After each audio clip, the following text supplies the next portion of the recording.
ಓಂ ಶಾಂತಿ. ಬಾಬ್ದಾದಾರವರ ಅವ್ಯಕ್ತ ಮುರಳಿ ಮಂಥನ ತರಗತಿಗೆ ಭಾಗವಹಿಸಿರುವಂತಹ ಪರಮಾತ್ಮನ ಹೃದಯ ಸಿಂಹಾಸನಧಾರಿ ವಿಶ್ವ ಕಲ್ಯಾಣಕಾರಿ ಮಕ್ಕಳಿಗೆ ಬಾಬ್ದಾದಾರವರ ಕಡೆಯಿಂದ ಹೃದಯಪೂರ್ವಕ ಸುಸ್ವಾಗತ. ಇವತ್ತಿನ ಮುರಳಿ 15-12-1999 ಬಾಬಾರವರು ನುಡಿಸಿರುವಂತಹ ಮುರಳಿ. ಇದರಲ್ಲಿ ಬಾಬಾ ಏನು ಹೇಳ್ತಾರೆ, ಮಕ್ಕಳೇ, ತಮಗೆಲ್ಲರಿಗೂ ಗೊತ್ತಿದೆ, ಭಗವಂತ ಈ ವಿಶ್ವವನ್ನ ಪರಿವರ್ತನೆ ಮಾಡಬೇಕಾಗಿದೆ. ಭಗವಂತ ಈ ಭೂಮಿಗೆ ಬಂದಿರೋದು, ಬ್ರಹ್ಮಾವರವರ ಶರೀರವನ್ನು ಆಧಾರವಾಗಿ ತೆಗೆದುಕೊಂಡಿರೋದು 1936ರಲ್ಲಿ. ಅಲ್ಲಿಂದ 1999ರವರೆಗೆ 62-63 ವರ್ಷ ಏನಾಯಿತು, ಅಷ್ಟು ಸಮಯದಲ್ಲಿ ಏನು ಜ್ಞಾನದ ವಿಸ್ತಾರ ಆಗಿದೆ, ಅದನ್ನ ನಾವು ಎಲ್ಲ ಪ್ರಪಂಚದಾದ್ಯಂತ ಎಲ್ಲ ಬ್ರಹ್ಮಕುಮಾರ ಕುಮಾರಿಯರನ್ನ ಲೆಕ್ಕ ಹಾಕಿದ್ರೂ ಕೂಡ 9 ಲಕ್ಷ ತಲುಪ್ತಾ ಇಲ್ಲ. ಈಗ 2024ರಲ್ಲಿ ಅದರ ಒಂದು ಪ್ರಮಾಣ ಜಾಸ್ತಿ ಆಗಿರಬಹುದು. ಆದರೆ ಈ ಸಂಸ್ಥೆಯನ್ನ ಭಗವಂತನೇ ನಡೆಸ್ತಾ ಇದ್ದಾರೆ. ಇವರ ತಂದೆ ಭಗವಂತನೇ, ಇವರ ಮೂಲಕ ಭಗವಂತನೇ ಕಾರ್ಯ ಮಾಡ್ತಾ ಇದ್ದಾರೆ ಹೇಳುವಂತ ಒಂದು ವಿಚಾರ ಪ್ರಪಂಚದ ಎಲ್ಲಾ ಜನರು ಒಪ್ಕೊಳ್ತಾ ಇಲ್ಲ. ಸಂಸ್ಥೆನೂ ಚೆನ್ನಾಗಿದೆ, ಒಳ್ಳೆಯ ಜ್ಞಾನವನ್ನ ತಿಳಿಸ್ತಾ ಇದ್ದಾರೆ, ಇಲ್ಲಿ ಹೋದಂಥವರೆಲ್ಲ ಒಳ್ಳೆಯವರಾಗಿ ಪರಿವರ್ತನೆ ಆಗ್ತಾರೆ ಹೇಳುವಂತ ಒಂದು ಭಾವನೆ ಇದೆ ಬಿಟ್ರೆ, ಆದ್ರೆ ಭಗವಂತನ ಪ್ರತ್ಯಕ್ಷತೆ ಇನ್ನೂವರೆಗೂ ಆಗಿಲ್ಲ. ಈ ನಂತರದ ಸಮಯದಲ್ಲಿ ಇನ್ನಿಷ್ಟು ಸಂಗಮ ಯುಗ ಇದೆ, ಆತ್ಮ ಮತ್ತು ಪರಮಾತ್ಮನ ಇಬ್ಬರ ಕಂಬೈನ್ಡ್ ಒಂದು ಪಾತ್ರ ಇದೆ. ಅಷ್ಟು ಸಮಯದ ಒಳಗಡೆಗೆ ಪ್ರಪಂಚದಾದ್ಯಂತ ಭಗವಂತನ ಪರಿಚಯ ಸಿಗಬೇಕು ಮತ್ತು ಸ್ವಲ್ಪ ಸಮಯದಲ್ಲೇ ನನ್ನ ಮಕ್ಕಳು 2,500 ವರ್ಷದ ಲೆಕ್ಕಾಚಾರವನ್ನ ಕ್ಲಿಯರ್ ಮಾಡಿಕೊಂಡು ಮುಂದಿನ 2,500 ವರ್ಷಕ್ಕೆ ಬೇಕಾಗಿರುವಂತಹ ಸಂಪಾದನೆಯನ್ನ ಜಮಾ ಮಾಡಿಕೊಳ್ಬೇಕು ಅಂತಂದ್ರೆ ಎಷ್ಟು ತೀವ್ರ ಸ್ವರೂಪದ ಪುರುಷಾರ್ಥವನ್ನ, ಸಾಧನೆಯನ್ನ, ತಪಸ್ಸನ್ನ, ಸೇವೆಯನ್ನ ಮಾಡಬೇಕಾಗ್ತದೆ. ಹಾಗಿದ್ರೆ ಅದು ಯಾವುದರಿಂದ ಮಾಡ್ಲಿಕ್ಕೆ ಸಾಧ್ಯ? ಮಕ್ಕಳು ಭಾಷಣವನ್ನಂತೂ ಮಾಡ್ತಾ ಇದ್ದಾರೆ, ಅದಕ್ಕಾಗಿ ಎಷ್ಟು ಸಮಯವನ್ನ, ಸಂಕಲ್ಪವನ್ನ, ಹಣವನ್ನ ಖರ್ಚು ಮಾಡಬೇಕು, ಎಷ್ಟು ಓಡಾಡ್ಬೇಕು. ನಾವಿವತ್ತು ಕೂಡ ನೋಡ್ತೀವಿ, ಜ್ಞಾನ ಹೇಳಬೇಕು ಅಂತಂದ್ರೆ ಮಂಗಳವಾರ ದಿನ ಕ್ಲಾಸ್ ಇದೆ ಅಂತಂದ್ರೆ ಗ್ರೂಪ್ನಲ್ಲಿ ಮೆಸೇಜ್ ಹಾಕ್ಬೇಕು ಅಲ್ವಾ? ಪ್ರತಿಯೊಂದು ಕಾರ್ಯಕ್ರಮದಲ್ಲಿ ಹೇಳ್ಬೇಕು ಕ್ಲಾಸ್ ಇದೆ ಅಂತ. ಎಲ್ಲೊಬ್ಬರಿಗೆ ಫೋನ್ ಮಾಡಿ ಹೇಳ್ಬೇಕು. ಎಲ್ಲ ಹೇಳಾದ್ಮೇಲೆ ಅಣ್ಣವರೇ ಮರ್ತೇ ಹೋಯ್ತು ಅಂತ ಹೇಳ್ತಾರೆ. ಅಷ್ಟು ಬ್ಯೂಸಿ ಅಲ್ವಾ? ಅದೇ ಮದುವೆ ಮನೆ ಹೋಗೋದಿದ್ರೆ 15 ದಿನ ಮೊದಲೇ ರೆಡಿ ಆಗಿದ್ದಿರ್ತದೆ ಅಲ್ವಾ? ಮೊಮ್ಮಕ್ಕಳ ಬರ್ತಡೇ ಆಗಿದ್ದಿದ್ರೆ 1 ತಿಂಗಳು ಮೊದಲೇನೆ ರೆಡಿ ಆಗಿದ್ದಿರ್ತದೆ. ಕೇಕ್ ತರೋದೇನು, ಡೆಕೋರೇಷನ್ ಮಾಡೋದೇನು. ಅಂದ್ರೆ ಈಶ್ವರ್ಯ ಕಾರ್ಯಕ್ಕೆ ಇರುವಂತ ಆಸಕ್ತಿ, ಅಂದ್ರೆ ಲೌಕಿಕ ಕಾರ್ಯದಲ್ಲಿ ಇರುವಂತ ಆಸಕ್ತಿ ಈಶ್ವರ್ಯ ಕಾರ್ಯದಲ್ಲಿ ಇಲ್ಲ, ಅಷ್ಟು ಸೀರಿಯಸ್ನೆಸ್ ಇಲ್ಲ ಅಂತ ಬಿಟ್ಟಾಯ್ತು ಅಲ್ವಾ? ಅದಕ್ಕಾಗಿ ಬಾಬಾ ಹೇಳ್ತಾರೆ, ಇಂಥ ಒಂದು ಸಂದರ್ಭದಲ್ಲಿ ಜ್ಞಾನವನ್ನು ಹೇಳ್ತಾ ಕೂತ್ಕೊಂಡಿದ್ದಿದ್ರೆ ಇಷ್ಟು ತೀವ್ರ ಸ್ವರೂಪದಲ್ಲಿ ನೀವು ಸೇವೆಯನ್ನ ಮಾಡಿ ಮುಗಿಸ್ಲಿಕ್ಕೆ ಆಗೋದಿಲ್ಲ. ಜೊತೆಯಲ್ಲಿ ನಮಗೂ ಕೂಡ ಅನುಭವ ಇದೆ, ಈಶ್ವರ್ಯ ಸೇವೆಯನ್ನು ಮಾಡ್ಲಿಕ್ಕೆ ಹೋದಾಗ ಹಲ್ಚಲ್ಗಳಿರ್ತಾವೆ. ಅಣ್ಣವರೇ ಮಳೆ ಬಂದ್ಬಿಡ್ತದೆ, ಕ್ಲಾಸಿಗೆ ಬಂದಿಲ್ಲ ಅಲ್ವಾ? ಇನ್ನು ಕೆಲವೊಂದ್ಸಲ ಆರೋಗ್ಯ ಹಾಳಾಗತ್ತೆ, ಯಾವುದೋ ಆತ್ಮಗಳ ಜೊತೆಗೆ ಲೆಕ್ಕಾಚಾರಗಳಿರ್ತಾವೆ, ಏನೇನೋ ಪ್ರಶ್ನೆಗಳನ್ನ ಕೇಳಿಬಿಡ್ತಾರೆ. ಅವಾಗೇನಾಗತ್ತೆ, ಮನಸ್ಸು ಹಲ್ಚಲಾಗತ್ತೆ. ಆ ರೀತಿ ಆದಾಗ ಯಾಕಪ್ಪ ಸುಮ್ಮನೆ ಇಷ್ಟು ದೂರ ಬಂದ್ಬಿಟ್ಟು ಇವ್ರ ಹತ್ರ ಬಯಸ್ಕೊಂಡು ಹೋಗ್ಬೇಕು, ಅದಕ್ಕಿಂತ ಮನೇಲಿ ಕೂತ್ಕೊಂಡ್ಬಿಟ್ಟು ತಪಸ್ ಮಾಡೋದು ಉತ್ತಮ ಅಲ್ವಾ ಅಂತ ಅನ್ಸತ್ತೆ ಅಲ್ವಾ? ಅದಕ್ಕೆ ಬಾಬಾ ಹೇಳ್ತಾರೆ, ತೀವ್ರ ಸ್ವರೂಪದ ಈಶ್ವರಿಯ ಫಲದ ಪರಿಣಾಮ, ಪ್ರಭಾವ ಬರಬೇಕು ಅಂತಂದ್ರೆ ನಿಮ್ಮಲ್ಲಿ ಒಂದು ವಿಶೇಷವಾದಂತ ಒಂದು ಶಕ್ತಿ ಇದೆ. ಯಾವುದದು ಶಕ್ತಿ? ಸಂಕಲ್ಪದ ಶಕ್ತಿ ಅಂತ ಹೇಳ್ತಾರೆ. ಯಾವ ಶಕ್ತಿ ಅಂತೆ? ಸಂಕಲ್ಪದ ಶಕ್ತಿ. ಇವತ್ತು ನೋಡಿ, ಪ್ರಪಂಚದಲ್ಲಿ ವಿಜ್ಞಾನ ಕರೆಂಟಿನ ಶಕ್ತಿಯ ಮೂಲಕ ಬೆಳಕನ್ನ ಕೊಡುತ್ತೆ, ತಂಪು ಗಾಳಿಯನ್ನ ಕೊಡುತ್ತೆ, ಹಾಡನ್ನ ಹಾಡತ್ತೆ ಅಲ್ವಾ? ನಾವು ನಮ್ಮ ಮನೆಯಲ್ಲಿ ಕೂತ್ಕೊಂಡು ಎಷ್ಟೋ ಸಾವಿರ ಕಿಲೋಮೀಟರ್ ದೂರದಲ್ಲಿರುವಂತಹ ಅಮೇರಿಕಾದಲ್ಲಿರುವಂತಹ ನಮ್ಮ ಮಕ್ಕಳು, ಮೊಮ್ಮಕ್ಕಳು, ಸಂಬಂಧಿಕರು, ಪರಿಚಯದವರು 1 ಸೆಕೆಂಡಲ್ಲಿ ಫೋನ್ ಹಚ್ಬಿಟ್ಟು ಮಾತಾಡ್ತೀವಪ್ಪ ಅವ್ರ ಹತ್ರ. ಹೌದಲ್ವೋ? ಇದರ ಅನುಭವ ನಿಮಗಿದೆ. ಹೇಗೆ ಸ್ಥೂಲ ವಿದ್ಯುತ್ತಿನ ಮೂಲಕ, ವಿಜ್ಞಾನದ ಸಾಧನದ ಮೂಲಕ, ಮೊಬೈಲಿನ ಮೂಲಕ, ಕಂಪ್ಯೂಟರ್ ಮೂಲಕ, ಇಂಟರ್ನೆಟ್ ಮೂಲಕ, ಸಿಮ್ ಮೂಲಕ ನಾವು ವ್ಯಕ್ತಿಯನ್ನು ಹೇಗೆ ತಲುಪಬಹುದು, ಸಂಭಾಷಣೆಯನ್ನು ಮಾಡಬಹುದು, ವಿಚಾರ ವಿಮರ್ಶೆ ಮಾಡಬಹುದು. ಅದೇ ರೀತಿ ತಮ್ಗೆ ಗೊತ್ತು, 1 ಸೆಕೆಂಡಲ್ಲಿ ಗೂಗಲ್ ಪೇ ಮಾಡದೆ ಇಲ್ಲಿಂದ ಫಾರಿನಿಗೆ ಹೋಗ್ಬಿಡ್ತದೆ.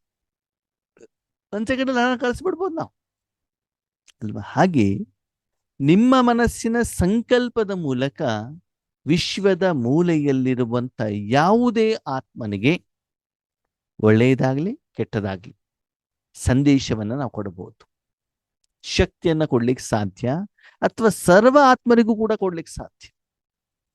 ಇವತ್ತು ನಾವು ನೋಡ್ತಿದ್ವಿ ಆತ್ಮೀಯರೇ, ಮುಂದೆ ಮುಂದೆ ಹೇಗೆ ಅನ್ಸತ್ತೆ ಅಂತಂದ್ರೆ ಆನ್ಲೈನಲ್ಲೇ ಮದುವೆಗಳಾಗ್ಬೋದು. ಕೊರೋನಾದಲ್ಲೂ ಕೂಡ ನೋಡಿದೀರ, ಕಂಪ್ಯೂಟರ್ನಲ್ಲಿ ಮದುವೆ ಆಗ್ತಾ ಇರ್ತದೆ. ಒಂದ್ ಕಡೆಗೆ ಅರ್ಚಕರು, ಒಂದ್ ಕಡೆಗೆ ಏನು ಮದುಮಗ, ಒಂದ್ ಕಡೆ ಮದುಮಗಳು, ಅಪ್ಪ ಅಮ್ಮ ಇನ್ನೊಂದ್ ಕಡೆಗೆ ಮದುವೆ ಆಗ್ತಾ ಇರ್ತದೆ ಅಲ್ವಾ? ಅಷ್ಟು ವಿಜ್ಞಾನದ ಸಾಧನಗಳು ಮುಂದುವರೆದಿದ್ದಾವೆ.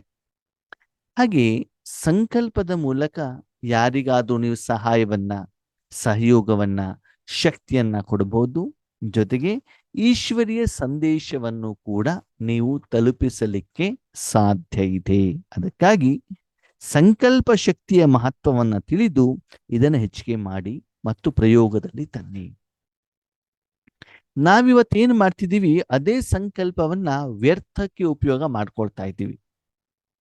ಅಯ್ಯೋ ಬಾಬಾ, ನೀನ್ ಲೇಟಾಗಿ ಯಾಕೆ ಸಿಕ್ಕಿದೆ, ಮದ್ವೆ ಆಗೋ ಮೊದಲು ಸಿಗಬಾರ್ದಿತ್ತ, ಇಂಥ ಮನೆಯಲ್ಲಿ ನನಗೆ ಯಾಕೆ ಜನ್ಮ ಕೊಟ್ಟಿದೀಯಾ, ನಮ್ಮ ಮನೆ ನಾನೊಬ್ಬನೇ ಜ್ಞಾನದಲ್ಲಿರೋದು, ಬೇರೆ ಯಾರು ಜ್ಞಾನದಲ್ಲಿಲ್ಲ ಅಂತ ನಮ್ಮ ಒಂದು ಕಡಿಮೆತನವನ್ನೇ ನಾವು ಸಂಕಲ್ಪ ಮಾಡಿ ಮಾಡಿ ಮಾಡಿ ಏನ್ ಮಾಡ್ತಿದೀವಿ, ಆ ಕಾಯಿಲೆಯನ್ನು ಜಾಸ್ತಿ ಮಾಡ್ಕೊಳ್ತಿದ್ದೀವಿ. ನಮಗೆ ಏನು ಕಾಯಿಲೆ ಇಲ್ಲ ಅಂತ ಸಂಕಲ್ಪವನ್ನ ಮಾಡಿದ್ರೆ ಆತ್ಮೀಯರೇ ನಾವು ಆರೋಗ್ಯವಾಗಿರ್ತೀವಿ. ಕಾಯಿಲೆ ಇದೆ ಇದೆ ಇದೆ ಅಂತ ತಿಳ್ಕೊಂಡು ಏನಾಗ್ತದೆ, ಯಾವಾಗಲೂ ಮಲ್ಕೊಂಡೇ ಇರ್ತೀವಿ, ಕಾರಣಗಳನ್ನು ಹೇಳ್ತಾ ಇರ್ತೀವಿ ಅಲ್ವಾ? ನೋಡಿ, ಆ ಜವಾಬ್ದಾರಿ ನಮ್ಮದು ಅಂತ ತಿಳ್ಕೊಂಡಾಗ ನಾವು ಕಾರಣಗಳನ್ನ ಹೇಳೋದಿಲ್ಲ. ನಮ್ಮ ಮನೆಯಲ್ಲಿ ಅಡುಗೆ ಮಾಡೋದು ನಮ್ಮದೇ ಜವಾಬ್ದಾರಿ, ಬೇರೆ ಯಾರು ಹೆಣ್ಣು ಮಕ್ಕಳಿಲ್ಲ ಅಂತಂದ್ರೆ ರಾತ್ರಿ 2 ಗಂಟೆಗಾದ್ರೂ ಎದ್ಬಿಟ್ಟು ಅಡುಗೆ ಮಾಡಿ ರೆಡಿ ಮಾಡ್ತೀವಲ್ವಾ, ಮನೆಯವರಿಗೆ, ಕುಟುಂಬದವರಿಗೆ, ಎಲ್ಲರಿಗೂ ಕೂಡ.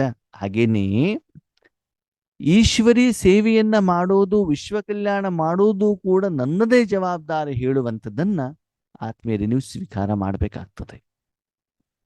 ಲೌಕಿಕದಲ್ಲಿ ಮನೆ ಕಟ್ಟಬೇಕು, ಬಂಗಾರ ಮಾಡಬೇಕು, ಮಕ್ಕಳಿಗೆ ಮದುವೆ ಮಾಡಬೇಕು, ಮೊಮ್ಮಕ್ಕಳನ್ನು ದೊಡ್ಡವರನ್ನಾಗಿ ಮಾಡಬೇಕು ಅಂತ ಯಾವ ಸಂಕಲ್ಪವನ್ನ ಮಾಡ್ತೀರೋ, ಅದೇ ರೀತಿ ವಿಶ್ವದ ಸರ್ವ ಆತ್ಮರಿಗೆ ಭಗವಂತನ ಸಂದೇಶವನ್ನ ನಾವು ಕೊಡಬೇಕು ಹೇಳುವಂತ ಶುಭ ಸಂಕಲ್ಪವನ್ನ ಮಾಡಿ. ಸುಮ್ಮನೆ ಸಂಕಲ್ಪ ಮಾಡಿದ್ರೆ ಆಗೋದಿಲ್ಲ, ಅದಕ್ಕೆ ತಕ್ಕಾಗಿ ಕಾರ್ಯಪ್ರವೃತ್ತರಾಗಿ ಕೆಲಸವನ್ನ ಮಾಡಿ, ಸಾಧನೆಯನ್ನ ಮಾಡಿ, ವಿಧಿಯ ಮೂಲಕ ಮಾಡಿ.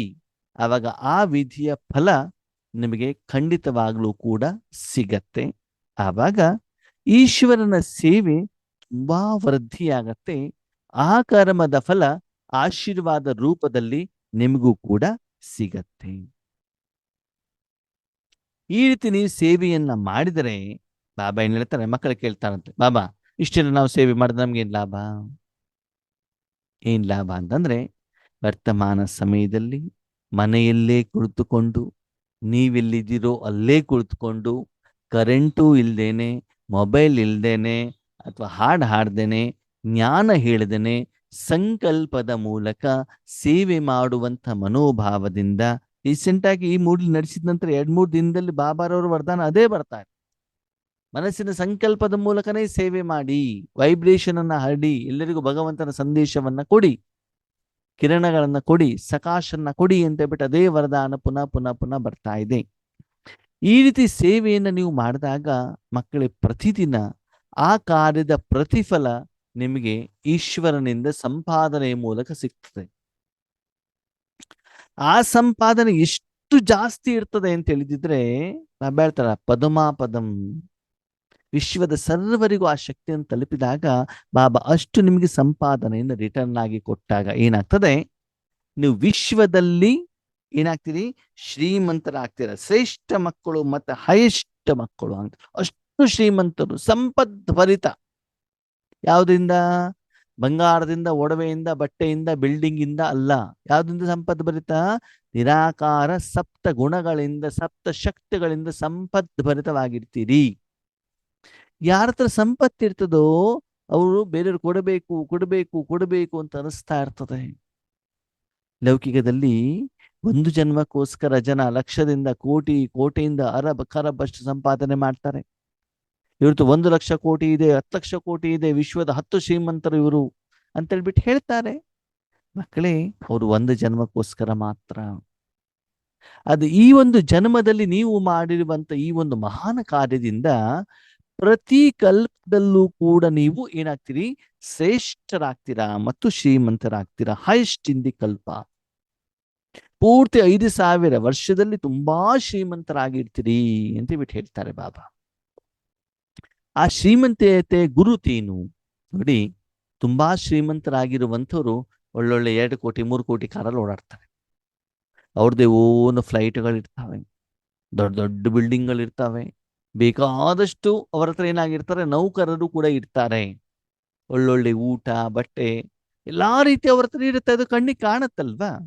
ಹಾಗೆ ನಾವು 5,000 ವರ್ಷದಲ್ಲಿನೇ ನಾವು ಶ್ರೀಮಂತರು ಅಂತ ಗೊತ್ತಾಗೋದು ಹೇಗೆ? ಅದಕ್ಕೆ ಬಾಬಾ ಜ್ಞಾನದ ಆಧಾರದಲ್ಲಿ ಹೇಳ್ತಾರೆ. ನೋಡಿ, ಯಾವಾಗಲೂ ಶ್ರೀಮಂತರಿರುವಂಥವ್ರು ಎಲ್ಲಿರ್ತಾರೆ? ದೊಡ್ಡ ದೊಡ್ಡ ಸಿಟಿಗಳಲ್ಲೇ ಇರ್ತಾರೆ ಅಲ್ವಾ? ಹಾಗೆ ಇಲ್ಲಿ ಬಾಬಾ ಹೇಳ್ತಾರೆ 5,000ದ ಸಮಯವನ್ನು ನಾವು ನೋಡೋಣ ಮಕ್ಕಳೇ. ಈಗ ಅನಾದಿ ಕಾಲ, ಅವಾಗ ನೋಡೋಣ. ಅನಾದಿ ಕಾಲದಲ್ಲಿ ನೀವು ಪರಮಧಾಮದಲ್ಲಿದ್ದಾಗ ಎಲ್ಲಿದ್ದೆ ನೀವು? ಪರಮಾತ್ಮನ ಹತ್ತಿರದಲ್ಲಿ ಇದ್ರಿ. ಅದಕ್ಕಾಗಿ ಆತ್ಮೀಯರೇ, ಈ ರೀತಿ ನೀವು ಸಾಧನೆ ಮಾಡಬೇಕಾದ್ರೆ ಮುಖ್ಯವಾಗಿ ಮಾಡಬೇಕಾಗಿರುವಂತ ಯೋಗ ಏನು ಅಂತಂದ್ರೆ, ಪರಮಧಾಮದಲ್ಲಿ ಭಗವಂತನ ಜೊತೆಯಲ್ಲೇ ಇರಬೇಕು. ಪಕ್ಕದಲ್ಲಿ ಅಲ್ಲ, ಎದುರುಗಡೆಗಲ್ಲ, ದೂರದಲ್ಲಿ ಅಲ್ಲ, ಸೂಕ್ಷ್ಮವತನದಲ್ಲಿ ಅಲ್ಲ, ಬಾಬನ ಒಳಗಡೆನೆ, ಬಾಬನ ಜೊತೆಯಲ್ಲೇ ಸಂಗಮವಾಗಿ ಸಮಾವೇಶವಾಗಿಬಿಟ್ಟು ಇರಬೇಕಾಗ್ತದೆ. ಯಾವಾಗ ನೀವು ಯೋಗ ಮಾಡಿದ್ರು ಕೂಡ ಬಾಬನ ಜೊತೆಗೆ ಶಾಂತವಾಗಿದೆ. ಹಾಗಿದ್ರೆ ಈ ಅನಾದಿ ಸ್ವರೂಪ ಅಂತಂದ್ರೆ ಏನು? ಹೇಳ್ತಾರೆ, ನೀವು ಪರಮಧಾಮದಲ್ಲಿ ಇರುವಂತಹ ಒಂದು ಸ್ಥಿತಿ. ಪರಮಧಾಮದಲ್ಲಿ ಆತ್ಮ ಇದ್ದಾಗ ಅದಕ್ಕೆ ಕರ್ಮೇಂದ್ರಗಳಿರ್ತಾವ, ಶರೀರ ಇರುತ್ತಾ, ಮನಬುದ್ಧಿ ಸಂಸ್ಕಾರ ಇದ್ರೂ ಕೂಡ ಅದು ಆಕ್ಟಿವೇಟ್ ಆಗಿರೋದಿಲ್ಲ. ಅದಕ್ಕೆ ಯಾವುದೇ ಕರ್ಮ ಇಲ್ಲ. ವಿಶ್ವ ಕಲ್ಯಾಣ ಮಾಡಬೇಕು ಅಂತನಾಗ್ಲಿ, ಕಿರಣಗಳು ಕೊಡಬೇಕು ಅಂತನಾಗ್ಲಿ, ಯಾವುದೋ ಪೇಷಂಟ್ಗಳಿಗೆ ಸಕಾಶ ಕೊಡಬೇಕಂತಾಗ್ಲಿ, ಮುರಳಿಯ ಮಂಥನ ಮಾಡ್ಬೇಕಂತ ಏನಿಲ್ಲ. ಆತ್ಮೇರೆ ಬಾಬನ ಜೊತೆಲಿ ಇದ್ದಾರೆ, ಆರಾಮಾಗಿದ್ದಾರೆ. ಒಂದು ಸಣ್ಣ ಮಗು ಅಮ್ಮನ ಮಡಿಲಲ್ಲಿ ಇದ್ದಾಗ ಏನು ಅಂತಂದ್ರೆ, ಅಮ್ಮನ ಮಡಿಲಿನ ಸುಖವನ್ನು ಅನುಭವ ಮಾಡೋದಷ್ಟೇ. ಅಪನೇಕೋ ಆತ್ಮ ಸಮಜ್ ಮುಜ್ ಬಾಪು ಯಾತ್ ಕರೋ. ನೀವು ಆತ್ಮ ಅಂತ ತಿಳ್ಕೊಂಡು ತಂದೆಯ ಸುಖವನ್ನು ಅನುಭವ ಮಾಡಿ ಅಷ್ಟೇ. ತಂದೆಯ ಮಡಿಲ್, ಬೇರೆ ಯಾವ ಚಿಂತೆನೂ ಕೂಡ ನಿಮ್ಗೆ ಬೇಡ ಅಂತ ಹೇಳ್ತಾರೆ ಮ್ಯಾಮ್. ಸುಮ್ಮನೆ ಬಾಬನ ಜೊತೆ ಕುತ್ಕೊಂಡ್ಬಿಡಿ, ಆ ಸುಖವನ್ನು ಅನುಭವ ಮಾಡ್ತಾ ಹೋಗಿ. ಬಾಬಾ ಕೊಡುವಂತ ಪ್ರೀತಿ, ಸ್ನೇಹ, ಶಕ್ತಿ, ವಿಕರ್ಮ ವಿನಾಶ ಮಾಡುವಂಥದ್ದು. ಬಾಬಾ ನಿಮ್ಮನ್ನು ಉಪಯೋಗ ಮಾಡಿದಾಗ ನಿಮ್ಮ ಅಕೌಂಟಲ್ಲಿ ಆಗುವಂಥ ಜಮವನ್ನ ಅದನ್ನು ನಿರಂತರವಾಗಿ ಶಾಂತವಾಗಿ ನಿಸ್ಸಂಕಲ್ಪ ಸ್ಥಿತಿಯಲ್ಲಿ ಏನ್ ಮಾಡ್ತಾ ಹೋಗಿ ಅದನ್ನು ಅನುಭವ ಮಾಡ್ತಾ ಹೋಗಿ ಅಂತ ಬಿಟ್ಟು ಹೇಳ್ತಾರೆ ಬಾಬಾ. ಅದಕ್ಕೆ ಪುನಃ ಪುನಃ ಪುನಃ ಪುನಃ ಪುನಃ ನಾವೇನು ಪರಂಧಾಮಕ್ಕೆ ಹೋಗ್ಬೇಕು. ನಮ್ಗೆಲ್ಲರಿಗೂ ಗೊತ್ತಿದೆ ನೋಡಿ, ಶರೀರಕ್ಕೆ ವಿಶ್ರಾಂತಿ ಎಲ್ಲಿ ಸಿಗ್ತದೆ, ಸ್ವಾತಂತ್ರ್ಯ ಎಲ್ಲಿ ಸಿಗ್ತದೆ, ಖುಷಿ ಎಲ್ಲಿ ಸಿಗತ್ತೆ, ನೆಮ್ಮದಿ ಎಲ್ಲಿ ಸಿಗತ್ತೆ? ಶರೀರದ ಮನೆ ಎಲ್ಲಲ್ವಾ? ಊಟ ಕೊಡೋದೆಲ್ಲಿ ನೀವು ಶರೀರಕ್ಕೆ? ಸ್ನಾನ ಮಾಡಿಸೋದೆಲ್ಲಿ? ನಿದ್ರೆ ಮಾಡಿಸೋದೆಲ್ಲಿ? ಶರೀರವನ್ನು ಸ್ವಚ್ಛ ಮಾಡೋದೆಲ್ಲಿ? ಮನೆಯಲ್ಲಲ್ವಾ? ಶರೀರದ ಮನೆಯಲ್ಲಿ. ಶರೀರದ ಮನೆಯಲ್ಲಿ ಇದ್ದಾಗ ಬೇರೆ ಹೊರಗಡೆ ಕೆಲಸವನ್ನೆಲ್ಲವನ್ನ ಮರ್ತು ಬೇರೆ ನಾವು. ಹಾಗೆಯೇ ನಾವು ಪರಮಧಾಮದಲ್ಲಿ ನಮ್ಮ ತಾಯಿಯ ಮಡಿಲಲ್ಲಿ, ತಂದೆಯ ಮಡಿಲಲ್ಲಿದ್ದಾಗ ಪೂರ್ತಿ ಪ್ರಪಂಚವನ್ನೇ, ನನ್ನ ಪಾತ್ರವನ್ನ, ನನ್ನ ಜವಾಬ್ದಾರಿಯನ್ನ, ನನ್ನ ಕರ್ತವ್ಯವನ್ನ ಎಲ್ಲವನ್ನ ಮರೆತು ಕೇವಲ ಪರಮಾತ್ಮನ ಸುಖದ ಅನುಭವ ಮಾಡೋದಷ್ಟೇ ಕೆಲಸ. ಕೆಲವೊಂದ್ಸಲ ಆದ್ಮೇಲೆ ಊರ್ ಸುತ್ಕೊಂಡು ಬಂದಿರ್ತೀವಿ, ಅಥವಾ ಮಾರ್ಕೆಟಿಗೆ ಹೋಗ್ಬಿಟ್ಟು ಬಂದಿರ್ತೀವಿ, ಮನೆಗೆ ಬಂದು ಕೂತ್ಕೊಂಡ್ಬಿಟ್ಟು ಚೇರ್ ಮೇಲೆ ಒಂದು ಫ್ಯಾನ್ ಹಾಕೊಂಡ್ಬಿಟ್ರೆ ಹುಸ್ಸಪ್ಪ ಅಂತ ಆರಾಮಾಗಿ ಕೂತ್ಕೊಳ್ತೀವಿ. ಅಂದೇನು, ಏನು ಹೋಗ್ಬಿಟ್ಟು ಸುಸ್ತಾಗಿದ್ಯೋ ಆ ಸುಸ್ತೆಲ್ಲ ಹೊರಗಡೆ ಹೋಗ್ಬಿಟ್ಟು ವಿಶ್ರಾಂತಿಯಲ್ಲಿ ನಿಮ್ಮ ಮನಸ್ಸನ್ನ, ತನು ಮನವನ್ನ ಏನ್ ಮಾಡ್ತೀರಾ? ಇಟ್ಕೊಂಡಿರ್ತೀರಾ. ಹಾಗೆಯೇ ನಿಮ್ಮ ಮನಸ್ಸು ಹೇಳುವಂತ ಸಾಧನವನ್ನು ಕೂಡ ನೀವು ಪರಮಧಾಮದಲ್ಲಿ ಪರಮಾತ್ಮನ ಮಡಿಲಲ್ಲಿ ಇಟ್ಟಾಗ ಏನಾಗ್ತದೆ? ಆ ಸುಖ 5,000 ವರ್ಷದಲ್ಲಿ ಎಂದೂ ಕೂಡ, ಎಲ್ಲೂ ಕೂಡ ನೀವು ಅನುಭವ ಮಾಡಿರೋದಿಲ್ಲ. ಇದಕ್ಕೆ ಅನಾದಿ ಸ್ವರೂಪ ಅಂತ ಯಾಕೆ ಹೇಳ್ತಾರೆ? ಯಾಕಂದ್ರೆ ಇಲ್ಲಿ ಆದಿನೂ ಇಲ್ಲ, ಅಂತ್ಯನೂ ಇಲ್ಲ. ಈ ಸ್ಥಿತಿ ಯಾವಾಗಲೂ ಡೌನ್ ಆಗೋದಿಲ್ಲ. ಸದಾಕಾಲ ಒಂದೇ ರೀತಿ ಸ್ಥಿತಿ, ಒಂದೇ ತಂದೆ. ಇಲ್ಲಿ ಬಿಂದು ಸ್ಥಿತಿ ಅಂತ, ಅವ್ಯಕ್ತ ಸ್ಥಿತಿ ಅಂತ, ಕರ್ಮಾತೀತ ಸ್ಥಿತಿ ಅಂತ, ಇದು ಯಾವ ಬೇರೆ ಬೇರೆ ಬೇರೆ ವಿಧಿನೂ ಇಲ್ಲ, ಬೇರೆ ಬೇರೆ ಸ್ಥಿತಿನೂ ಇಲ್ಲ, ಬೇರೆ ಬೇರೆ ಅನುಭವನೂ ಕೂಡ ಇಲ್ಲ. ಯಾವಾಗಲೂ ಒಂದೇ ಸ್ಥಿತಿ. ನಾನು ಆತ್ಮ ಬಾಬನ ಜೊತೆಯಲ್ಲಿ ಕೂತ್ಕೊಂಡಿದ್ದೇನೆ, ಸುಖದ ಅನುಭವ ಮಾಡ್ತಾ ಇದ್ದೇನೆ. ನೋಡಿ ಆದ್ಮೇಲೆ 5 ಸ್ವರೂಪ: ಅನಾದಿ ಸ್ವರೂಪ, ಆದಿ ಸ್ವರೂಪ, ಪೂಜ್ಯ ದೇವತಾ ಸ್ವರೂಪ, ಆಮೇಲೆ ಏನು ಬ್ರಾಹ್ಮಣ ಸ್ವರೂಪ ಮತ್ತು ಫರಿಸ್ತಾ ಸ್ವರೂಪ. ಈ 5 ಸ್ವರೂಪದಲ್ಲಿ ಶ್ರೇಷ್ಠ ಯಾವುದು? ಅನಾದಿ ಸ್ವರೂಪ, ಅಂದ್ರೆ ಪರಮಧಾಮದಲ್ಲಿರುವಂತ ಸ್ವರೂಪ. ನೀವು ಮನಸ್ಸನ್ನು ಬಾಬಾನಲ್ಲಿ ಇಟ್ಟಿದ್ರೆ ನಿಮ್ಮ ಲೆಕ್ಕಾಚಾರವನ್ನ ಕ್ಲಿಯರ್ ಮಾಡೋದು, ವಿಕರ್ಮವನ್ನ ವಿನಾಶ ಮಾಡೋದು, ನಿಮ್ಮ ಅಕೌಂಟ್ ಅನ್ನ ಎಲ್ಲ ಸ್ಟಾಕ್ ಮಾಡಿ ಯಾರಿಗಾರಿಗೆ ಪೇಮೆಂಟ್ ಮಾಡೋದು, ಅದೆಲ್ಲ ಜವಾಬ್ದಾರಿ ಭಗವಂತ. ಅದಕ್ಕಾಗಿ ಆ ಸ್ಥಿತಿಯಲ್ಲಿ ಹೆಚ್ಚಿನ ಸಮಯ ಇರಿ. ಯಾವ ಮಗು ನಿಸ್ವಾರ್ಥ ಭಾವದಿಂದ, ನಿಷ್ಕಲ್ಮಶ ಬುದ್ಧಿಯಿಂದ, ಸೇವೆ ಮಾಡಬೇಕು ಅಂತ ಮನೋಭಾವದಿಂದ, ತಂದೆಯ ಮೇಲೆ ಪ್ರೀತಿ ವಿಶ್ವಾಸದಿಂದ, ನಿಶ್ಚಯದಿಂದ ಸೇವೆಯನ್ನು ಮಾಡ್ತಾರೋ, ಮಾಡುವಂತ ಮನೋಭಾವ ಇರುತ್ತೋ, ಆ ಮಗುಗೆ ಹೆಚ್ಚಿನ ಸಮಯ ಪರಮಧಾಮದಲ್ಲಿ ಈ ಸ್ಥಿತಿಯಲ್ಲಿ ಇರ್ಲಿಕ್ಕೆ ಸಾಧ್ಯವಾಗತ್ತೆ. ತುಂಬಾ ಜನ ಹೇಳೋದೇನು ಅಂತಂದ್ರೆ, ಅಣ್ಣವ್ರ ನೀವ್ ಹೇಳ್ತಾ ಇರೋದೇನೋ ಸರಿ, ಆ ಸ್ಥಿತಿಯಲ್ಲಿ ನಮ್ಗೆ ಹೆಚ್ಚಿಗೆ ಹೊತ್ತು ಇರ್ಲಿಕ್ಕೆ ಆಗೋದಿಲ್ಲ, ನಿದ್ರೆ ಬಂದ್ಬಿಡ್ತದೆ. ಯಾಕಂದ್ರೆ ಮನಸ್ಸು ಬುದ್ಧಿಗೆ ಏನು ಕೆಲಸನೇ ಇಲ್ವಲ್ಲ. ಮನಸ್ಸು ಬುದ್ಧಿ ಕೆಲಸ ಕೊಟ್ಟು ಕೊಟ್ಟು ಕೊಟ್ಟು ಕೊಟ್ಟು ಬಿಸಿ ಆಗ್ಬಿಟ್ಟಿದೆ. ಸುಮ್ಮನೆ ಕೂತ್ಕೊಂಡ್ಬಿಟ್ಟು ನಿದ್ದೆ ಬಂದ್ಬಿಡ್ತದೆ ನಮ್ಗೆ. ಯಾಕೆ ಅಂತಂದ್ರೆ ನಮ್ಮ ಸಂಕಲ್ಪಗಳೇ ಹಾಗಿರ್ತಾವೆ. ಬೆಳಿಗ್ಗೆ ಅಮೃತ ವೇಳೆ ಬೇರೆ ಸಮಯದಲ್ಲಿ ನಾವೇನ್ ಮಾಡಿರ್ತೀವಿ? ವಿಶ್ವ ಕಲ್ಯಾಣದ ಬಗ್ಗೆ ಸಂಕಲ್ಪವನ್ನ ಮಾಡೋದಿಲ್ಲ. ಬಾಬಾ ಅದನ್ನ ಮಾಡ್ಕೊಡು, ಇದನ್ನ ಮಾಡ್ಕೊಡು, ಇದನ್ನೇ ಡಿಮಾಂಡ್ ಅನ್ನ ನಾವು ಇಟ್ಟಿರ್ತೀವಿ. ಮತ್ತು ಅಷ್ಟು ಸ್ವಚ್ಛತೆ ಇಲ್ಲದೆ ಇರುವಂತ ಕಾರಣದಿಂದ, ಎಲ್ಲಾ ನಿಯಮಗಳನ್ನ ಬಾಬಾ ಹೇಳಿರುವಂತದನ್ನ ಫಾಲೋ ಮಾಡದೇ ಇರುವಂತ ಕಾರಣದಿಂದ ನಮ್ಮನ್ನ ಭಗವಂತ ಉಪಯೋಗ ಮಾಡ್ಕೊಳ್ಳೋದಿಲ್ಲ.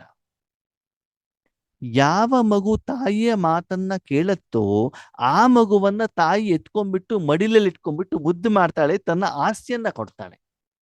ತಾಯಿಯ ಮಾತನ್ನ ಮಗು ಕೇಳಲಿಲ್ಲ ಅಂತಂದ್ರೆ ತಾಯಿ ಯಾಕೆ ಪ್ರೀತಿ ಮಾಡ್ಬೇಕು ಹೇಳಿ ನೋಡೋಣ? ಅಮ್ಮನ ಮಾತನ್ನ ಮಗು ಕೇಳಲಿಲ್ಲ ಅಂದ್ರೆ ಅಮ್ಮ ಯಾಕೆ ಮಗು ಬೇಕಾಗಿರೋ ಜಾಮೂನ್ ಮಾಡ್ಕೊಡ್ಬೇಕು, ಗೋಬಿ ಮಂಚೂರಿ ಮಾಡ್ಕೊಡ್ಬೇಕು ಹೇಳಿ ನೋಡೋಣ, ಅಲ್ವಾ? ಅದಕ್ಕಾಗಿ ತಂದೆಯ ಮಾತನ್ನು ಕೇಳ್ತಾ ಇದ್ದೀವಾ? ಆತ್ಮ ಅಂತ ತಿಳ್ಕೊಂಡು ಪ್ರತಿಕರ್ಮ ಮಾಡ್ತಿದ್ದೀವ? ಸದಾ ಈಶ್ವರನ ಕಾರ್ಯಕ್ಕೆ, ಸೇವೆಗೆ, ತಪಸ್ಸಿಗೆ ಮೊದಲ ಪ್ರಾಮುಖ್ಯತೆಯನ್ನು ಕೊಡ್ತಾ ಇದ್ದೀವಾ? ಚೆಕ್ ಮಾಡ್ಕೊಳ್ಳಿ. ಮಾಡಬೇಕಾಗಿರೋದು ಈ ಅನಾದಿ ಸ್ವರೂಪ. ಯಾವಾಗ ಬೇಕಾದ್ರೂ ನೀವು ಸ್ಥಿತಿಯಲ್ಲಿರಿ ಮಕ್ಕಳು. ಈ ಸೆಕೆಂಡ್ ಅಲ್ಲಿ, ಈ ಲಾಸ್ಟ್ ಸಮಯದಲ್ಲಿ 1 ಸೆಕೆಂಡ್ ಏನಿದೆ, ನಾವೇನು ಪಾಸ್ ಆಗ್ಬೇಕು, ಅದು ಕೂಡ ಇದೇ ಸ್ಥಿತಿ, ಆತ್ಮೀಯರ ಅನಾದಿ ಸ್ಥಿತಿ. ವರ್ತಮಾನ ಸಮಯದಲ್ಲಿ ಯಾವ ಆತ್ಮ ಈ ಸ್ಥಿತಿಯಲ್ಲಿ ಇರ್ತದೋ, ಅಂದ್ರೆ ಮನಸ್ಸನ್ನು ಬಾಬನ ಕೈಲಿ ಕೊಟ್ರೆ ಮುಗಿತೋಯ್ತು ನಿಮ್ ಕೆಲಸ. ಬೇರೆ ಯಾವ್ದು ನೀವು ಚಿಂತೆ ಮಾಡಬೇಕಾದಂತ ಅವಶ್ಯಕತೆ, ಅನಿವಾರ್ಯತೆ ಇಲ್ಲ. ಈ ರೀತಿ ಯಾರು ಹೆಚ್ಚಿಗೆ ಮಾಡ್ತಾರೋ ಅವರು ಸತ್ಯಗೂ ತೇಯುದಲ್ಲಿ ದೇವತೆಗಳಾಗಿರ್ತಾರೆ. ದೇವತೆಗಳಂತಂದ್ರೆ ಏನು? ಈಗ ಯಾರು ಬಾಬನ ಜೊತೆಗೆ ಇದ್ದು ಇದ್ದು ಇದ್ದುದ್ದು ಚಾರ್ಜ್ ಮಾಡ್ಕೊಂಡಿರ್ತಾರಲ್ಲ, ಅವರಿಂದ ಏನಾಗ್ತದೆ? ಭಗವಂತನ ಸಪ್ತ ಗುಣಗಳು ಅವರಿಂದ ಹೊರಗಡೆ ಹೋಗ್ತಾ ಇರ್ತಾರೆ. ನೀವು ಬೇಕಾದ್ರೆ ಅಬ್ಸರ್ವೇಷನ್ ಮಾಡಿ, ಈ ಚಾರ್ಜಿಂಗ್ ಬಲ್ಬ್ಗಳು ಇರ್ತಾವ ನೋಡಿ, ಯಾವುದು 100% ಚಾರ್ಜ್ ಆಗಿದ್ಯೋ ಅದು ಚಾರ್ಜಿಂಗ್ ತೆಗೆದು ಬಲ್ಬನ್ನು ಹಾಕಿದಾಗ ಒಳ್ಳೆ ಪ್ರಕಾಶ ಕೊಡ್ತಾ ಇರ್ತದೆ. ಆಮೇಲೆ ಆಮೇಲೆ ಆಮೇಲೆ ಚಾರ್ಜಿಂಗ್ ಕಡಿಮೆ ಆಗ್ತಾ ಹೋದಾಗ ಏನಾಗತ್ತೆ? ಪ್ರಕಾಶದ ಪರ್ಸೆಂಟೇಜ್ ಕೂಡ ಕಡಿಮೆ ಆಗ್ತಾ ಇರ್ತದೆ, ಅಲ್ವಾ? ಹಾಗೆ ಇಲ್ಲೂ ಕೂಡ ವರ್ತಮಾನ ಸಮಯದಲ್ಲಿ ಬಾಬನ ಜೊತೆಗೆ ನೀವು ಎಷ್ಟು ಚಾರ್ಜ್ ಆಗಿದ್ದೀರಿ, ಆಗ್ತಾ ಇದ್ದೀರಾ? ದಿನದಿಂದ ದಿನಕ್ಕೆ ಜಾಸ್ತಿ ಆಗ್ತಾ ಇದೆಯಾ? Charging ಎಷ್ಟೊತ್ತಾಗತ್ತೆ, discharge ಎಷ್ಟೊತ್ತಾಗ್ತದೆ? ಬಾಬನ್ ಜೊತೆಗಿದ್ದೀರಿ ಅಂದ್ರೆ ಚಾರ್ಜಿಂಗ್ ಆಗ್ತದೆ, ಅಲ್ಲಿಂದ ತೆಗಿದಿರಿ ಅಂತಂದ್ರೆ ಡಿಸ್ಚಾರ್ಜ್ ಆಗ್ತಾ ಇದೆ ಅಂತ ಅರ್ಥ. ಯಾವಾಗ್ಲೂ ಬಲ್ಬ್ ಉರ್ಕೊಂಡೇ ಇರ್ತದೆ, ಡಿಸ್ಚಾರ್ಜ್ ಆಗ್ಬಿಟ್ರೆ ಪ್ರಕಾಶ ಜಾಸ್ತಿ ಆಗೋದಿಲ್ಲ ಆತ್ಮೀಯರೇ. ಯಾವಾಗ ನಿಮ್ಮ ಮನಸ್ಸು ಬಾಬನ್ ಜೊತೆ ಕನೆಕ್ಟ್ ಆಗಿರ್ತದೋ ಆವಾಗ ಪ್ರಕಾಶ ಜಾಸ್ತಿ ಆಗ್ತಾ ಇರ್ತದೆ ಅಲ್ವಾ? ಯಾವಾಗ ಅದು ಕನೆಕ್ಷನ್ ಹೋಗ್ಬಿಡ್ತದೋ, ಎಲೆಕ್ಟ್ರಿಸಿಟಿ ಹೋಗ್ಬಿಡುತ್ತೋ, ಕರೆಂಟ್ ಹೋಗ್ಬಿಡ್ತದೋ, ಚಾರ್ಜಿಂಗ್ ಕಡಿಮೆ ಆಗ್ಬಿಡ್ತದೆ. ಅದಕ್ಕಾಗಿ ವರ್ತಮಾನ ಸಮಯದಲ್ಲಿ ನೀವು ಮಾಡಿರುವಂತ ಕರ್ಮದಿಂದ ಆದಿಯ 2,500 ವರ್ಷ ತನು ಮನ ಧನ ಜನ, ತನುವಿಗೆ ಯಾವುದೇ ಕಾಯಿಲೆ ಇಲ್ಲ, ಯಾವುದೇ ಸಮಸ್ಯೆ ಇಲ್ಲ. ಮನಸ್ಸು ಸದಾ ಖುಷಿ, ಎಷ್ಟು ಸ್ಟಾಕ್ ಇದೆ ಬೇರೆಯವರು ಕೊಡ್ತಾನೆ ಇರ್ತೀರ. ಧನ ಎಷ್ಟು ತಿಂತೀರಿ, ಬೇಕಾದಷ್ಟು ವಜ್ರ ಅಂತೆ, ವೈಡೂರಿ ಅಂತೆ, ಬಂಗಾರ ಅಂತೆ, ಬಟ್ಟೆ ಅಂತೆ, ಏರೋಪ್ಲೇನ್ ಅಂತೆ, ಹೆಲಿಕಾಪ್ಟರ್ ಅಂತೆ. ಜನ ಎಷ್ಟು ಬೇಕಾದಷ್ಟು ಸೇವಕರು ಕರೆದಾಗ ನಿಮ್ಮ ಎದುರುಗಡೆ ನಿಂತಿರ್ತಾರೆ. ನಾವೆಲ್ಲ ನೀವು ನೋಡಿದೀವಿ, ಏನು ಟಿವಿಗಳಲ್ಲಿ ರಾಜನ ಮನೆತನಗಳಲ್ಲಿ, ರಾಜನ ದರ್ಬಾರ್ನಲ್ಲಿ ಎಷ್ಟು ಜನ ನಿಂತಿರ್ತಾರೆ, ಕರೆದ ತಕ್ಷಣ ಬರ್ತಾ ಇರ್ತಾರಲ್ವಾ? ಆ ರೀತಿ ನಿಮಗೆ 2,500 ವರ್ಷ ಯಾವುದೇ ರೀತಿಯ ಸಮಸ್ಯೆಗಳು, ಕಾಯಿಲೆಗಳು, ಪರಿಸ್ಥಿತಿಗಳು, ವಿಘ್ನಗಳು, ತೊಂದರೆಗಳು ಸ್ವಲ್ಪನೂ ಬರಬಾರದು ಅಂದರೆ ಈಗ ಅಷ್ಟು ಶ್ರೇಷ್ಠ ಸೇವೆಯನ್ನ ನೀವು ಮಾಡಬೇಕಾಗ್ತದೆ. ಅದಕ್ಕಾಗಿ ಅನಾದಿ ಸ್ವರೂಪದಲ್ಲಿ ನೀವೇನ್ ಮಾಡಬೇಕಾಗ್ತದೆ, ಹೆಚ್ಚಿನ ಸಮಯ ಸ್ಥಿತವಾಗಬೇಕಾಗ್ತದೆ ಸಂಕಲ್ಪದ ಮೂಲಕ. ಆಗ ತಪಸ್ಸು ಕೂಡ ಆಗ್ತದೆ, ಬೇಹದ್ದಿನ ಸೇವೆನೂ ಕೂಡ ಆಗ್ತಾ ಇರ್ತದೆ, ಭಗವಂತನ ಪ್ರತ್ಯಕ್ಷತೆಯನ್ನು ಕೂಡ ಆಗ್ತಾ ಇರ್ತದೆ. ಓಕೆ, ಅದರ ಒಂದು ಫಲ ಅಂದ್ರೆ ಈ ಜನ್ಮದಲ್ಲಿ ಸ್ವಲ್ಪ ಸಮಯ ಮಾಡಿರುವಂತ ಫಲ ದ್ವಾಪರ ಯುಗ ಕಲಿಯುಗಕ್ಕೆ ಬನ್ನಿ ಮಕ್ಕಳೇ. ಮಧ್ಯದಲ್ಲಿ ಆದಿಯಲ್ಲಿ, ಆರಂಭದಲ್ಲಿ, ಅನಾದಿಯಲ್ಲಿ ಪರಮಧಾಮದಲ್ಲಿ ಬಾಬನ ಹತ್ತನೇ ಇರ್ತೀರಿ. ಅಲ್ಲಿ ಭವಿಷ್ಯದಲ್ಲಿ ಇರಬೇಕು ಅಂದ್ರೆ ಈಗಲಿಂದನೇ ಇರುವಂತ ಪ್ರಯತ್ನವನ್ನ ಮಾಡಬೇಕು. ಆದಿಯಲ್ಲಿ ಒಳ್ಳೆ ಶ್ರೀಮಂತರಾಗ್ಬಿಟ್ಟು ರಾಜ ಮನೆತನದಲ್ಲಿ ರಾಜರಾಗ್ಬಿಟ್ಟಿರ್ತೀರಾ. ಇನ್ನು ದ್ವಾಪರ ಕಲಿಯುಗದಲ್ಲಿ ನಿಮ್ಮ ನೆನಪಿನ ಅರ್ಥ ಮೂರ್ತಿಗಳ ಪೂಜೆ ಮಾಡಲಾಗ್ತದೆ. ದ್ವಾಪರ ಯುಗದಲ್ಲಿ ಪರಮಧಾಮದಿಂದ ಬಂದಿರುವಂತ ಧರ್ಮಾತ್ಮರಿದ್ದಾರಲ್ಲ, ಮಹಾತ್ಮರಿದ್ದಾರಲ್ಲ, ಅವರ ಮೂರ್ತಿನೂ ಪ್ರಪಂಚದಲ್ಲಿ ಇರ್ತದೆ. ಆದರೆ ನಿಮ್ಮ ಹಾಗೆ ವಿಧಿವತ್ ಪೂಜೆ ಆಗತ್ತಾ? ಬೆಳಿಗ್ಗೆ ಹೇಳಬೇಕಾದ ಸುಪ್ರಭಾತ, ಹಾಲಿನ ಅಭಿಷೇಕ, ಎಳ್ನೀರಿನ ಅಭಿಷೇಕ. ನಾನು ಕೆಲವೊಂದೆಲ್ಲ ನೋಡಿದ್ದೇನೆ ರೀಸೆಂಟ್ ಆಗಿ. ಒಂದೊಂದು ದೇವರಿಗೆ 4,000 5,000 ಎಳ್ನೀರಿನ ಅಭಿಷೇಕ, ಕೆಜಿ ಗಟ್ಲೆ 100-200 ಕೆಜಿ ಗಟ್ಲೆ ಜೇನುತುಪ್ಪದಿಂದ ಅಭಿಷೇಕ. ಹಾಲಿನ ಹೊಳೆ, 1,000 ಲೀಟರ್ ಹಾಲಿನಿಂದ ಹೊಳೆ ಅಂತೆ. ಆಮೇಲೆ ಈ ಡ್ರೈ ಫ್ರೂಟ್ಸ್ ಇರ್ತಾವಲ್ಲ, ಡ್ರೈ ಫ್ರೂಟ್ಸಿನಿಂದ ಅಭಿಷೇಕ. ಆಮೇಲೆ ಬೆಣ್ಣೆಯ ಅಭಿಷೇಕ, ತುಪ್ಪದ ಅಭಿಷೇಕ, ಮತ್ತು ಶೃಂಗಾರ. ಕೇವಲ ಮೂರ್ತಿ ಕುತ್ಕೊಂಡು ಎಲ್ಲೆಲ್ಲಿಂದ ಜನ ಕೋಟಿ ಕೋಟಿ ಗಟ್ಲೆ ತಂದ ಹಾಕ್ತಾ ಇದ್ದಾರೆ. ನೀವು ನೋಡಿದಿಲ್ಲ ತಿರುಪತಿ ತಿಮ್ಮಪ್ಪನ ಹತ್ರ ಎಷ್ಟು ಕೋಟಿ ಎಷ್ಟಿದ್ರು ತಂದ್ ಹಾಕ್ತಾ ಇದ್ದಾರೆ. ಕಾರಣ ಏನು? ಯಾವುದೊಂದು ಆತ್ಮ ಆ ಮಹಾನ ಕಾರ್ಯ ಮಾಡಿರೋದಕ್ಕೆ ಅದರ ಪ್ರತಿಫಲವನ್ನ ತಂದು ಕೊಡ್ತಾ ಇದ್ದಾರೆ. ಬಾಬಾ ಎಷ್ಟು ಸುಂದರವಾದ ಮಾತನ್ನು ಹೇಳ್ತಾರೆ, ನನ್ನಲ್ಲಿರುವಂತ ಆಸ್ತಿಯನ್ನು ವಿಶ್ವದ ಎಲ್ಲರಿಗೂ ನೀವು ತಲುಪಿಸಿದಕ್ಕೆ ಅವರು ಅದನ್ನು ವಾಪಸ್ ಕೊಡ್ಲಿಕ್ಕೆ ಬರ್ತಾರೆ. ಆಕ್ಚುಲಿ ತಗೊಂಡಿರೋದು ನಿಮ್ಮ ಅಪ್ಪನಿಂದ, ವಾಪಸ್ ಕೊಡೋದು ಯಾರಿಗೆ? ನೀವು ಮಕ್ಕಳಿಗೆ. ಯಾವುದೋ ಒಂದು ತಂದೆ ಹತ್ರ ಸಾಲ ತಗೊಂಡಿದ್ರು ಅಂತ ತಿಳ್ಕೊಳ್ಳಿ, ಯಾರೋ ಒಂದ್ ಜನ ತಂದೆ ಶರೀರ ಬಿಟ್ಬಿಟ್ರು ಲೌಕಿಕದಲ್ಲಿ, ಅವ್ರ ಹಣ ತಂದ್ಬಿಟ್ಟು ಯಾರಿಗೆ ಕೊಡ್ತಾರೆ? ಮಕ್ಳಿಗೆ ತಾನೇ ಕೊಡ್ತಾರೆ. ಹಾಗೆ ನೀವು ನಿಮಿತ್ತರಾಗಿರೋದಕ್ಕೆ 5,000 ವರ್ಷದಲ್ಲೂ ಕೂಡ ಸ್ಥೂಲವಾಗಿ ಸೂಕ್ಷ್ಮವಾಗಿ ನಿಮ್ಗೆ ಇದೆಲ್ಲ ಸಿಗುತ್ತೆ ಆತ್ಮೀಯರೇ. ಅಂದ್ರೆ ಸ್ಥೂಲವಾಗಿ ಅವರೇನು ವಜ್ರ ವೈಢೂರ್ಯಗಳನ್ನ ಭಾವನೆಯಿಂದ ಹೂವನ್ನ ಮತ್ತು ದೇವಸ್ಥಾನವನ್ನು ಕಟ್ಕೊಡ್ತಾ ಇದ್ದಾರೆ, ಹಾಗೆ ಮನಸ್ಸಿನಿಂದನೂ ನಿಮ್ಗೆ ಅಷ್ಟೇ ಪ್ರೀತಿಯನ್ನ ಮಾಡ್ತಾರೆ. ವಿಶ್ವದ ಯಾವುದೇ ಮೂಲೆಯಲ್ಲಿ ನೀವಿರ್ಲಿ, ಆ ಮನಸ್ಸಿನ ಭಾವನೆಗಳು ನಿಮ್ಗೆ ಟಚ್ ಆಗ್ತವೆ. ವರ್ತಮಾನ ಸಮಯದಲ್ಲೂ ಕೂಡ ಆ ಯೋಗ್ಯ ನೀವು ಮೂರ್ತಿ ಆಗಿದ್ದಿದ್ರೆ ಅವರೆಲ್ಲರ ಪ್ರೀತಿ ನಿಮಗೆ ಸಿಗ್ತಾ ಇರ್ತದೆ ಆತ್ಮೀಯರೇ. ಭಲೆ ನೀವು ಚೈತನ್ಯವಾಗಿ ಬೇರೆ ಎಲ್ಲಿ ಬೇಕಾದ್ರೂ ಇರಬಹುದು, ಜಡವಾಗಿ ನಿಮ್ಮ ದೇವಸ್ಥಾನ ಯಾವ ಪ್ರದೇಶದಲ್ಲೂ ಕೂಡ ಇರಬಹುದು. ಸ್ಥೂಲವಾಗಿ ಅವ್ರು ಏನ್ ತಂದು ಕೊಟ್ಟರು ಕೂಡ ಅವರ ಮನಸ್ಸಿನ ಭಾವ, ಗೌರವ, ಪ್ರೀತಿ, ಅವರು ಕೇಳಿರುವಂತ ಮನಸ್ಸಿನ ಇಚ್ಛೆಗಳು ಪೂರ್ಣವಾದಾಗ ಅವರು ಕೊಡುವಂತಹ ಒಂದು ಕಣ್ಣೀರಿನ ಒಂದು ಆಶ್ಪ ನಿಮಗೆ ಬಂದು ತಲುಪುತ್ತೆ.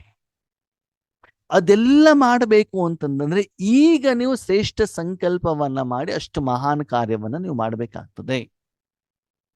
ಇದು ಯಾವಾಗ? ಮಧ್ಯದ ಸಮಯದಲ್ಲಿ. ಇನ್ನು ಅಂತಿಮ ಸಮಯದಲ್ಲಿ ಬನ್ನಿ, ವರ್ತಮಾನ ಸಮಯದಲ್ಲಿ ಬನ್ನಿ. ನಿಮ್ಮ ಭಾಗ್ಯ ಎಷ್ಟು ಶ್ರೇಷ್ಠ. ಭಗವಂತನಿಂದ ಜನ್ಮ, ತಂದೆ ರೂಪದಲ್ಲಿ, ಬಾಬ್ದಾದಾರವರಿಂದ ಪಾಲನೆ, ಏನು ಭೋಜನ, ಒಂದು ಲೋಟ ನೀರು ಸಿಕ್ಕಿದ್ರು ಕೂಡ ಬಾಬಾ ಕೊಟ್ಟಿದ್ದಾರೆ. ಆಹಾರ ಸಿಕ್ಕಿದ್ರು ಕೂಡ ಬಾಬಾ ಕೊಟ್ಟಿದ್ದಾರೆ. ಬಟ್ಟೆ ಸಿಕ್ಕಿದ್ರು ಬಾಬಾ ಕೊಟ್ಟಿದ್ದಾರೆ. ಮಲಗಿಸಿದ್ದಾರೆ ಬಾಬಾ. ಏನು ಸಿಕ್ಕಿದ್ದಿದ್ರು ಕೂಡ ಆ ಒಂದು ಪಾಲನೆ ಆದ್ಮೇಲೆ ಕೆಲವೊಂದ್ಸಲ ನಾವು ಸೇವೆಗಂತ ಹೋದಾಗ ಸೇವಾ ಕೇಂದ್ರದಲ್ಲಿ ನಿಮಿತ್ತ ಅಕ್ಕಂದಿರಿರ್ಬೋದು ಅಥವಾ ಮಾತೆಯಂದಿರ್ಬೋದು, ಅಣ್ಣಂದಿರಿರ್ಬೋದು, ಎಷ್ಟು ಪ್ರೀತಿಯನ್ನ ಕೊಡ್ತಾರೆ ಅಂತಂದ್ರೆ, ಅಣ್ಣವ್ರೆ ನಮ್ಮ ಮನೇಲೆ ಮಲ್ಕೊಳ್ಳಿ, ವೈಬ್ರೇಷನ್ ಚೆನ್ನಾಗಿರ್ತದೆ, ಈ ಹಣ್ಣು ಕೊಡ್ಲಾ, ಆ ಹಣ್ಣು ಕೊಡ್ಲಾ, ಆ ತಿಂಡಿ ಕೊಡ್ಲಾ, ಎಷ್ಟು ಒಂದು ಪ್ರೀತಿಯ ಭಾವ, ಸ್ನೇಹ. ಕೆಲವೊಂದ್ಸಲ ಅನ್ಸತ್ತೆ ಆ ಪ್ರೀತಿಯನ್ನ ಅವರು ತಮ್ಮ ಮಕ್ಕಳಿಗೂ ಕೂಡ ಕೊಡ್ತಾರ ಇಲ್ವೋ ಅಂತ ಬಿಟ್ಟು ಅನ್ಸತ್ತೆ. ಆ ಒಂದು ಗೌರವದಿಂದ ನಮ್ಮನ್ನ ನೋಡ್ತಾರೆ. ಅದನ್ನ ನಾವು ಗೌರವದಿಂದ ತಗೊಳ್ಬೇಕು ಅಂತಂದ್ರೆ ಅಷ್ಟು ಯೋಗ್ಯ ಸೇವೆ ಮಾಡ್ಬೇಕಲ್ವಾ ನಾವು. ಮಾಡಿದ್ರೆ ತಾನೇ ಆ ಪ್ರೀತಿ ಹೇಳುವಂಥದ್ದು ಸಿಗತ್ತೆ. ಅದಕ್ಕಾಗಿ ಇಲ್ಲಿ ಬಾಬಾ ಏನ್ ಹೇಳ್ತಾರೆ, ಅಂತಿಮ ಸಮಯದಲ್ಲಿ ಸ್ವಯಂ ಭಗವಂತ ಯಾರ ದರ್ಶನಕ್ಕಾಗಿ ಜನ ಗಂಟೆಗಟ್ಟಲೆ ಕ್ಯೂನಲ್ಲಿ ನಿಲ್ತಾರೋ, ಕಾಲ್ನಡಿಗೆ ಚಪ್ಪಲಿಲ್ದೇನೆ ನಡೀತಾರೋ, ಕಾಲಿಗೆಲ್ಲ ಬೊಬ್ಬೆ ಮಾಡ್ಕೊಳ್ತಾರೋ, ಉರುಳು ಸೇವೆಯನ್ನ ಮಾಡ್ತಾರೋ, ಉಪವಾಸ ವ್ರತಗಳನ್ನ ಮಾಡ್ತಾರೋ, ಯಜ್ಞ ಯಾಗಾದಿಗಳನ್ನ ಮಾಡ್ತಾರೋ, ಅಂತಹ ಭಗವಂತ ಪ್ರತಿ ಕ್ಷಣ ನಿಮ್ಮ ಜೊತೆಯಲ್ಲಿ ಇದ್ಬಿಟ್ಟು ನಿಮಗೆ ಪಾಲನೆಯನ್ನ ಕೊಡ್ತಾರೆ ಮಕ್ಕಳೇ. ಜೊತೆಗೆ ಶಿಕ್ಷಕನಾಗಿ ಪ್ರತಿದಿನ ಮಗು ಯಾವುದು ಸರಿ, ಯಾವ್ದು ತಪ್ಪು, ಯಾವ್ದು ಮಾಡಬೇಕು, ಯಾವ್ದು ಮಾಡಬಾರ್ದು, ಇದನ್ನ ನೀನು ಮಾಡಬೇಡ ಅಂತ ಪ್ರತಿ ವಿಷಯದಲ್ಲೂ ಕೂಡ ಸೂಕ್ಷ್ಮವಾಗಿ, ಸ್ಥೂಲವಾಗಿ ನಿಮ್ಗೆ ಶಿಕ್ಷಣವನ್ನ ಕೊಡ್ತಾರೆ. ಬಾಬದಾದನ ಬೆಳಿಗ್ಗೆ ಬೆಂದ ತಕ್ಷಣದಲ್ಲಿ ಬಾಬಾ ನಮ್ಮನ್ನ ಅಮೃತ ವೇಳೆ ರೆಡಿ ಮಾಡಿ ಆಮೇಲೆ ಏನ್ ಮಾಡ್ತಾರೆ, ಜ್ಞಾನದ ಮುರುಳಿ ಕೊಡ್ತಾರೆ. ಶಿಕ್ಷಣ ಯಾರಿಂದ ಸಿಗ್ತಾ ಇದೆ ಅಂತ ಮಹಾನ್ ವಿಭೂತಿ ಶಕ್ತಿ ಪರಮಾತ್ಮ ತಂದೆಯಿಂದ ಸಿಗ್ತಾ ಇದೆ. ಇನ್ನು ಮೂರನೇದು, ಮಾಡುವಂತ ಪ್ರತಿಯೊಂದು ಕರ್ಮಕ್ಕೂ ಕೂಡ ಸದ್ಗುರುವಾಗಿ ಭಗವಂತನಿಂದ ಶ್ರೀಮತ ಸಿಗ್ತಾ ಇದೆ, ಶ್ರೇಷ್ಠವಾದಂಥ ಮತ. ಆ ಮತದಂತೆ ನೀವು ಕರ್ಮವನ್ನ ಮಾಡಿದಾಗ ನಿಮ್ಮ ಕರ್ಮನು ಕೂಡ ಅಷ್ಟೇ ಶ್ರೇಷ್ಠವಾಗ್ತದೆ. ಈ ರೀತಿ ತಂದೆಯಿಂದ ಪಾಲನೆ, ಶಿಕ್ಷಕನಿಂದ ವಿದ್ಯೆ, ಸರ್ವಶ್ರೇಷ್ಠ ವಿದ್ಯೆ, ಲಕ್ಷ್ಮೀನಾರಾಯಣನಾಗುವಂಥ ವಿದ್ಯೆ, ವಿಶ್ವರಾಜನಾಗುವಂಥ ವಿದ್ಯೆ, ಮತ್ತು ಪ್ರತಿಯೊಂದು ಕರ್ಮ ಮಾಡಲಿಕ್ಕೆ ಶ್ರೇಷ್ಠವಾದಂಥ ಮತ. ಇದನ್ನ ಮಾಡ್ತಾ ಹೋದ್ರೆ ಪೂರ್ತಿ 5,000 ವರ್ಷದಲ್ಲೂ ಕೂಡ ನೀವೇನಾಗಿರ್ತೀರಿ, ಅಷ್ಟು ಶ್ರೀಮಂತರು, ಧನವಂತರು, ಖುಷಿಯಿಂದ ಇರುವಂತವ್ರು, ಆನಂದದಿಂದ ಇರುವಂತವ್ರು ಆಗ್ತೀರಾ ಮಕ್ಕಳೇ ಅಂತ ಹೇಳ್ತಾರೆ. ಹಾಗಿದೆ ಆ ರೀತಿ ಆಗ್ಬೇಕಲ್ವಾ? ಆಗ್ಬೇಕು ಅಂತ ಕೈ ಕೂಡ ಇತ್ತೀರಲ್ವಾ? ಆದರೆ ಅದಕ್ಕೆ ಸಾಧನೆ ಮಾಡ್ಬೇಕಲ್ವಾ? ಪುರುಷಾರ್ಥ ಮಾಡ್ಬೇಕಲ್ವಾ? ಏನ್ ಮಾಡ್ಬೇಕು?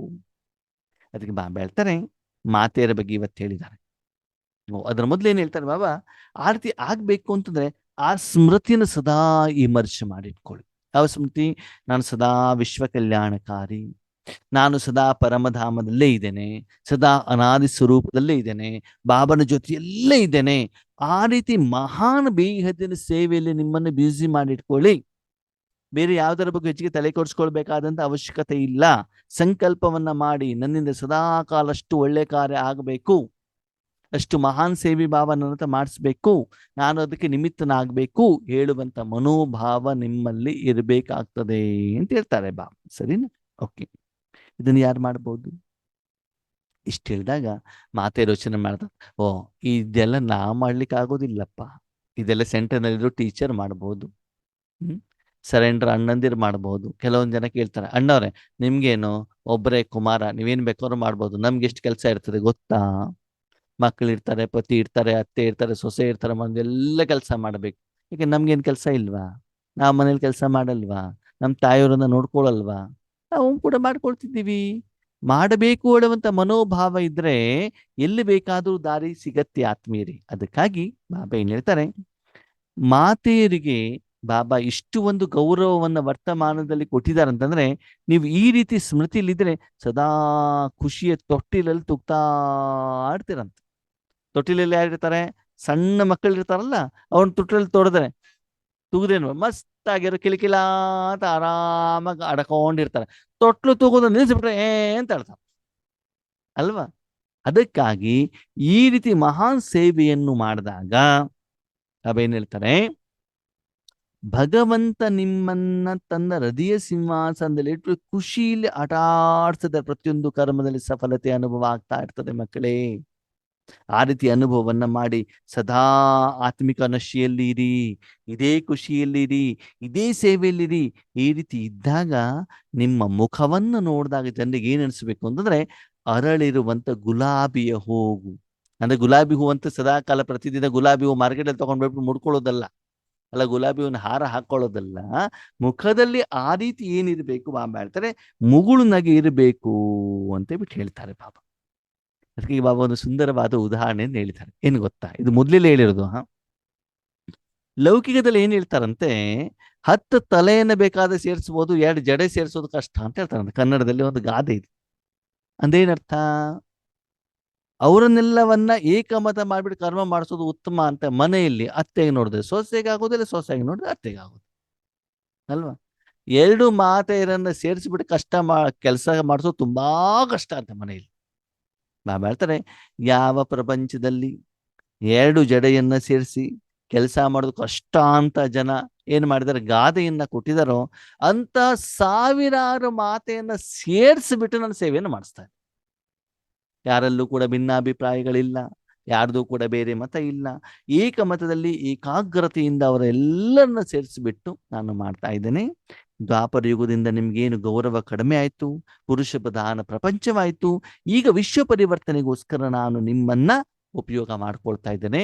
ಮಾತೆಯರು ಕೂಡ ಮಾಡ್ಲಿಕ್ಕೆ ಸಾಧ್ಯ. ಮಾಡುವಂತ ಮನೋಭಾವ ಇದ್ರೆ, ವಿಧಿ ಇದ್ರೆ, ಪ್ರಪಂಚದ ಜನ ಸಿದ್ಧಿಯಿಂದನೂ ಕೂಡ ಮಾಡ್ತಾರೆ. ಯಾವುದು ಭೂತ ಪ್ರೇತಾತ್ಮಗಳ ಸಂಯೋಗದಿಂದ. ನಿಮ್ಗೆ ಸ್ವತಃ ಭಗವಂತ ಸಿಕ್ಕಿದಾರಂತಂದ್ರೆ ವಿಧಿಯನ್ನ ಅಪ್ಲೈ ಮಾಡಿದಾಗ ಖಂಡಿತವಾಗ್ಲೂ ಉತ್ತಮ ಫಲಿತಾಂಶ ಸಿಗತ್ತೆ, ಸಿಗಲೇಬೇಕು. ಅದಕ್ಕಾಗಿ ನೀವು ಪ್ರಯೋಗವನ್ನ ಮಾಡಿ ಅಂತ ಹೇಳ್ತಾರೆ. ಇಷ್ಟೆಲ್ಲ ಕೇಳಿದ್ಮೇಲೆ ಬಾಬಾ ಕೇಳ್ತಾರೆ, ಮಕ್ಕಳೇ, ಮಹಿಳೆಯರೇ, ನೀವು ಕಡಿಮೆ ಇಲ್ಲ, ನಿಮಗೆ ಜನ್ಮ ಪರಮಾತ್ಮನಿಂದ ಸಿಕ್ಕಿದೆ. ಇಂಥ ಶ್ರೇಷ್ಠ ರಾಜನ ಮನೇಲಿ ಜನ್ಮ ಸಿಕ್ಕಿದ್ರೆ ರಾಜಕುಮಾರಿಗೆ ಎಷ್ಟು ಖುಷಿ ಇರ್ತದೆ, ಹೌದು ತಾನೆ? ಹಾಗೆ ನಿಮಗೆ ಆ ನಶೆ ಇದೆಯಾ, ಆ ಸ್ಮೃತಿ ಇದೆಯಾ, ಸದಾ ಕಾಲ ಖುಷಿ ನಶೆ ಹೇಳೋದು ಇಮರ್ಜ್ ಆಗಿರ್ತದ ಅಂತ ಕೇಳಿ ನೋಡಿ. ಅಥವಾ ಮುರ್ಲಿ ಕೇಳಿದಾಗ ಮಾತ್ರ ಖುಷಿ ಆಗತ್ತ, ಮನೆಗೆ ಹೋದ್ಮಾಗ ಸೋಡಾ ವಾಟರ್ ಆಗ್ಬಿಡ್ತದೋ ಅಂತ ಬಿಟ್ಟು ಏನ್ ಮಾಡಿ, ಚೆಕ್ ಮಾಡಿ ನೋಡಿ. ಸೋಡಾದಲ್ಲಿ ನೀರಲ್ಲಿ ಸೋಡಾ ಇದ್ದಾಗ ಮಾತ್ರ ಅದು ಹಾರ್ತಾ ಆಡ್ತದೆ. ಸೋಡಾ ಹೋದ ತಕ್ಷಣ ಏನಾಗ್ಬಿಡ್ತದೆ, ಕೆಳಗಡೆ ಬುಸ್ ಅಂತ ಇಳಿದು ಬರ್ತದೆ ಅಲ್ವಾ. ಹಾಗೇನಾದ್ರೂ ಇದೆಯಾ ನಿಮ್ಮ ಸ್ಥಿತಿ ಅಂತ ಬಾಬಾ ಕೇಳ್ತಾನೆ. ಅವಾಗ ಪಾಂಡವ್ರು ಕೇಳ್ತಾರಂತೆ, ಅಂದ್ರೆ ಮಾತೆಯರ ಇದನ್ನು ಸಾಧನೆ ಮಾಡ್ಬೋದಾ, ನಾ ಮಾಡ್ಲಿಕ್ಕೆ ಆಗೋದಿಲ್ವಾ? ಬಾಬಾ ಹೇಳ್ತಾರೆ, ಪಾಂಡವರು ಮಾಡ್ಬೋದು, ಶಕ್ತಿಯರು ಮಾಡ್ಬೋದು. ಅದಕ್ಕಾಗಿ ಪಂಚ ಪಾಂಡವನ ವಿಜಯಿಗಳು ಅಂತ ತೋರಿಸ್ತಿದಾರಲ್ವಾ. ಅದಕ್ಕೆ ಯಾರು ಬೇಕಾದ್ರೂ ಸೇವಾ ಕೇಂದ್ರದಲ್ಲಿರುವಂಥವ್ರು, ಗೃಹಸ್ಥದಲ್ಲಿರುವಂಥವ್ರು ಯಾರು ಬೇಕಾದ್ರೂ ಮಾಡಬಹುದು. ಆದ್ರೆ ವಿಧಿಯನ್ನು ಸರಿಯಾಗಿ ಅಪ್ಲೈ ಮಾಡಬೇಕಾಗ್ತದೆ ಅಂತ ಹೇಳ್ತಾರೆ. ಅದಕ್ಕಾಗಿ ಈ ಸಾಧನೆಯನ್ನ ಮಾಡಬೇಕು ಅಂತಂದ್ರೆ, ಮಕ್ಕಳೇ, ಆದಷ್ಟು ಬಟ್ಟಿಯನ್ನ ಮಾಡಿ, ಮೌನ ಬಟ್ಟಿಯನ್ನ ಮಾಡಿ, ಅದರಲ್ಲಿ ನಿಮ್ಮ ಸ್ಥಿತಿನ ಆರ್ತಿ ರೆಡಿ ಮಾಡ್ಕೊಳ್ಳಿ, ಮನಸ್ಸನ್ನ ಅಷ್ಟು ಶುದ್ಧ ಮಾಡ್ಕೊಳ್ಳಿ. ಹೆದರ್ಬೇಡಿ. ಯಾಕಂದ್ರೆ 1999 ನುಡಿಸಿರುವಂತ ಮುರಳಿ 99 ಮುಗಿತಾ ಬಂತು, ವಿನಾಶ ಆಗತ್ತಾ? ತುಂಬಾ ಜನ ಅವಾಗ ಹೇಳ್ತದೆ 2000ಕ್ಕೆ ವಿನಾಶ ಆಗತ್ತೆ, 99ಕ್ಕೆ ವಿನಾಶ ಆಗತ್ತೆ. ಮಕ್ಕಳು, ನೀವೇನು ಹೆದರಬೇಡಿ. ಪ್ರಪಂಚದ ಜನ ಹೆದರ್ತಾ ಇದ್ದಾರೆ, ಯಾವ್ದಕ್ಕೆ? ವಿನಾಶ ಆಗತ್ತೆ, ವಿನಾಶ ಆಗತ್ತೆ. ನೀವು ಖುಷಿಯಿಂದ, ಶಾಂತಿಯಿಂದ, ನೆಮ್ಮದಿಯಿಂದ ಸಂಪಾದನೆ ಮಾಡ್ತಾ ಮಾಡ್ತಾ ಮಾಡ್ತಾ ಮಸ್ತಾಗಿರಿ ಮಕ್ಕಳು. ನೀವು ವಿನಾಶದ ಚಿಂತನೆ ಮಾಡಬೇಡಿ ಅಂತ ಬಿಟ್ಟು ಹೇಳ್ತಾರೆ. ಆ ರೀತಿ ಸಾಧನೆಯನ್ನ ಮಾಡ್ತಾ ಹೋಗಿ. ಅದಕ್ಕಾಗಿ ಏನ್ ಮಾಡ್ಬೇಕು ಮಕ್ಕಳೇ, ಏನು ಸಂಕಲ್ಪ ಇದೆ, ವಿಶೇಷವಾದಂತ ನಿಮ್ಮಲ್ಲಿ ಶಕ್ತಿ ಇದೆ, ಅದರಿಂದ ಶುಭ ಭಾವನೆ, ಶುಭ ಕಾಮನೆಯಿಂದ ಏನ್ ಮಾಡಬೇಕು, ಕಾರ್ಯವನ್ನ ಮಾಡಬೇಕು. ಅದಕ್ಕಾಗಿ ಮನಸ್ಸು ಬುದ್ಧಿಯನ್ನ ಏಕಾಗ್ರ ಮಾಡಿ, ಒಬ್ಬನಲ್ಲಿ, ಅಗ್ರನಲ್ಲಿ, ಪರಮಾತ್ಮನ ಅವನೊಬ್ಬನಲ್ಲೇ ಮನಸ್ಸು ಬುದ್ಧಿನ ಇಟ್ಬಿಡಿ. ಮನಸ್ಸನ್ನ ಅವನಲ್ಲಿ ಇಡೋದು, ಬುದ್ಧಿಯಿಂದ ಅವನು ಏನು ಕೊಡ್ತಾನ ಅಂತಿದ್ದ. ನಮ್ಗೆ ಗೊತ್ತಲ್ವಾ, ಒಂದು ಮಗು ತಾಯಿ ಮಡಿಲಲ್ಲಿ ಇದೆ, ಕುತ್ಕೊಂಡ್ಬಿಡ್ತು, ಒಂದು ಶರೀರ ಹೇಳುವಂತ ಸಾಧನವನ್ನು ಅವ್ರ ಮಡಿಲಿ ಕುತ್ಕೊಂಡ್ಬಿಡ್ತು. ಅಮ್ಮ ಏನು ಊಟ ತಗೊಂಡು ಬರ್ತಾಳೋ ಮಾಡ್ತಾಳೆ, ಬಾಯಲ್ಲಿ ಹಾಕ್ತಾರೆ ಅಮ್ಮ, ರುಚಿ ತಿನ್ನೋದು ಅಷ್ಟೇ. ಮನಸ್ಸನ್ನ ಬಾಬನಲ್ಲಿ ಇಡಿ, ಮನ ಭವ. ಬಾಬಾ ಆ ಸಮಯದಲ್ಲಿ ಏನು ಕೊಡ್ತಾರೋ, ಏನು ವಿಕರ್ಮ ವಿನಾಶ ಮಾಡ್ತಾರೋ ಅದನ್ನು ಅನುಭವ ಮಾಡಿ ಅಷ್ಟೇ. ಬೇರೆ ಏನು ನೀವು ಮಾಡಬೇಕಾಗಿದ್ದಿಲ್ಲ. ವಿಶ್ವ ಕಲ್ಯಾಣ ಮಾಡ್ಬೇಕು, ಅದು ಮಾಡ್ಬೇಕು, ಏನು ಚಿಂತೆ ನಿಮ್ಗೆ ಬೇಡ ಮಕ್ಕಳೇ ಅಂತ ಬಿಟ್ಟು ಹೇಳ್ತಾರೆ. ಆ ಸ್ಥಿತಿಯಲ್ಲಿ ನಿತ್ಯ ನಿರಂತರವಾಗಿ ಹೆಚ್ಚಿನ ಸಮಯ ಇರಬೇಕು. ಆ ಸ್ಥಿತಿ ನಿಮ್ದು 1 ಸೆಕೆಂಡ್ನಲ್ಲಿ ಬರಬೇಕಾಗ್ತದೆ.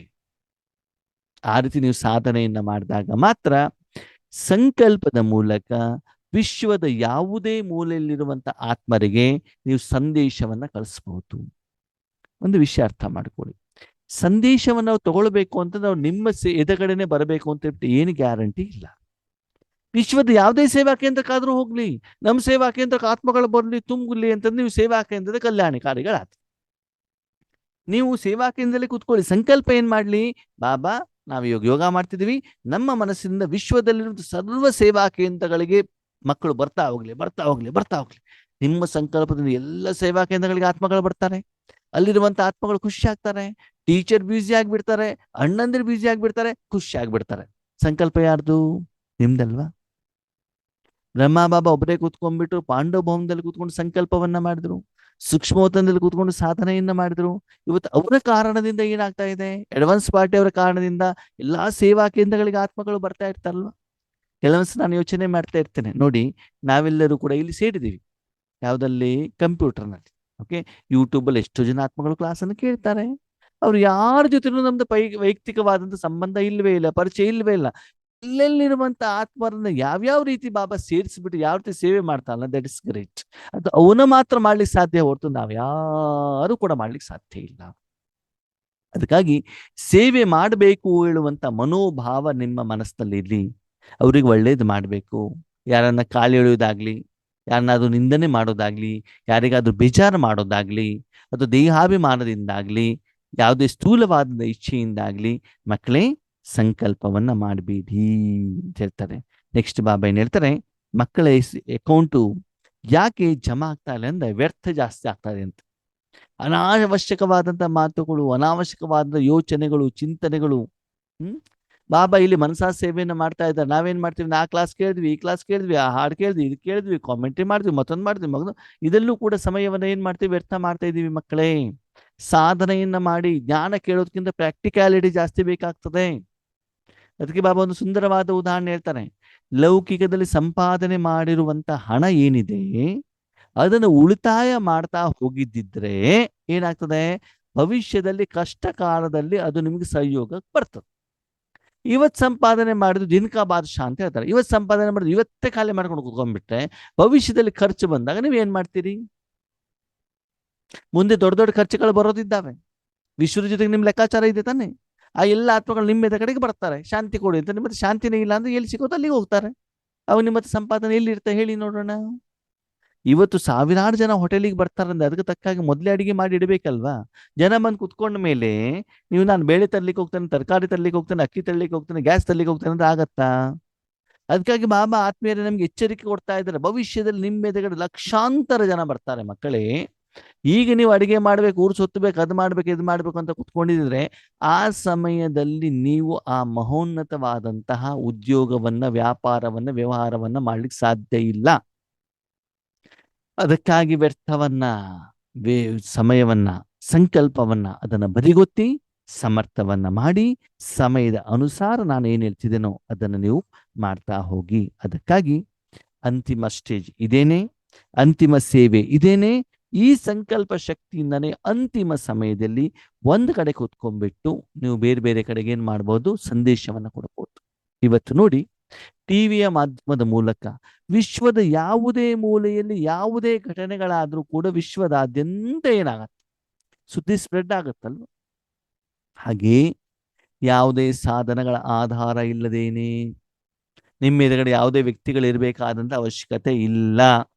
ಮೊಬೈಲ್ ಬೇಕು, ಕಂಪ್ಯೂಟರ್ ಬೇಕು, ಯಾವುದರ ಅವಶ್ಯಕತೆ ಇಲ್ದೇನೆ ಕೇವಲ ಸಂಕಲ್ಪ ಶಕ್ತಿಯಿಂದ, ಮನಬುದ್ಧಿ ಹೇಳುವಂತ ಸೂಕ್ಷ್ಮ ಕರ್ಮೇಂದ್ರಿಯಗಳಿಂದ, ಪರಮಾತ್ಮನ ಶಕ್ತಿಯಿಂದ ವಿಶ್ವದ ಪ್ರತಿಯೊಂದು ಆತ್ಮನಿಗೂ ಹೋಗಿ ತಲುಪುವುದರ ಮೂಲಕ ಆ ಎಲ್ಲ ಆತ್ಮಗಳ ಸಹಿತ ಪಂಚತತ್ವಗಳಿಗೆ ಭಗವಂತನ ಶಕ್ತಿಯನ್ನ ನೀವು ತಲುಪಿಸ್ಲಿಕ್ಕೆ ಸಾಧ್ಯ. ವಿದೇಶದಲ್ಲಿ ನಿಮ್ಮ ಮಕ್ಕಳನ್ನ ಕಳಿಸಿದಾಗ ಅವರಿಗೆ ಹಣದ ಅವಶ್ಯಕತೆ ಇದ್ದ ಕೊಡಬೇಕು ಅಂತ ನಿಮ್ಗೆ ಅನಿಸಿದಾಗ ಇಲ್ಲಿಂದ ಕಳಿಸ್ತಿರಲ್ಲ ನೀವು, ಬ್ಯಾಂಕಿನ ಮೂಲಕ, ಮೊಬೈಲ್ ಮೂಲಕ, ಗೂಗಲ್ ಪೇ ಮೂಲಕ. ಹಾಗೆಯೇ ನಿಮ್ಮ ಸಹೋದರ ಆತ್ಮರು ವಿಶ್ವದಾದ್ಯಂತ ಎಲ್ಲರೂ ದುಃಖದಲ್ಲಿದ್ದಾರೆ, ಕಷ್ಟದಲ್ಲಿದ್ದಾರೆ, ವಿಘ್ನದಲ್ಲಿದ್ದಾರೆ, ಸಮಸ್ಯೆಯಲ್ಲಿದ್ದಾರೆ. ಅವರತ್ತೆಲ್ಲರತ್ತು ಕೊಡ್ಲಿಕ್ಕೆ ನಿಮ್ಮಷ್ಟು ಶಕ್ತಿ ಇದೆಯಾ? ಸಂಪಾದನೆ ಇದೆಯಾ?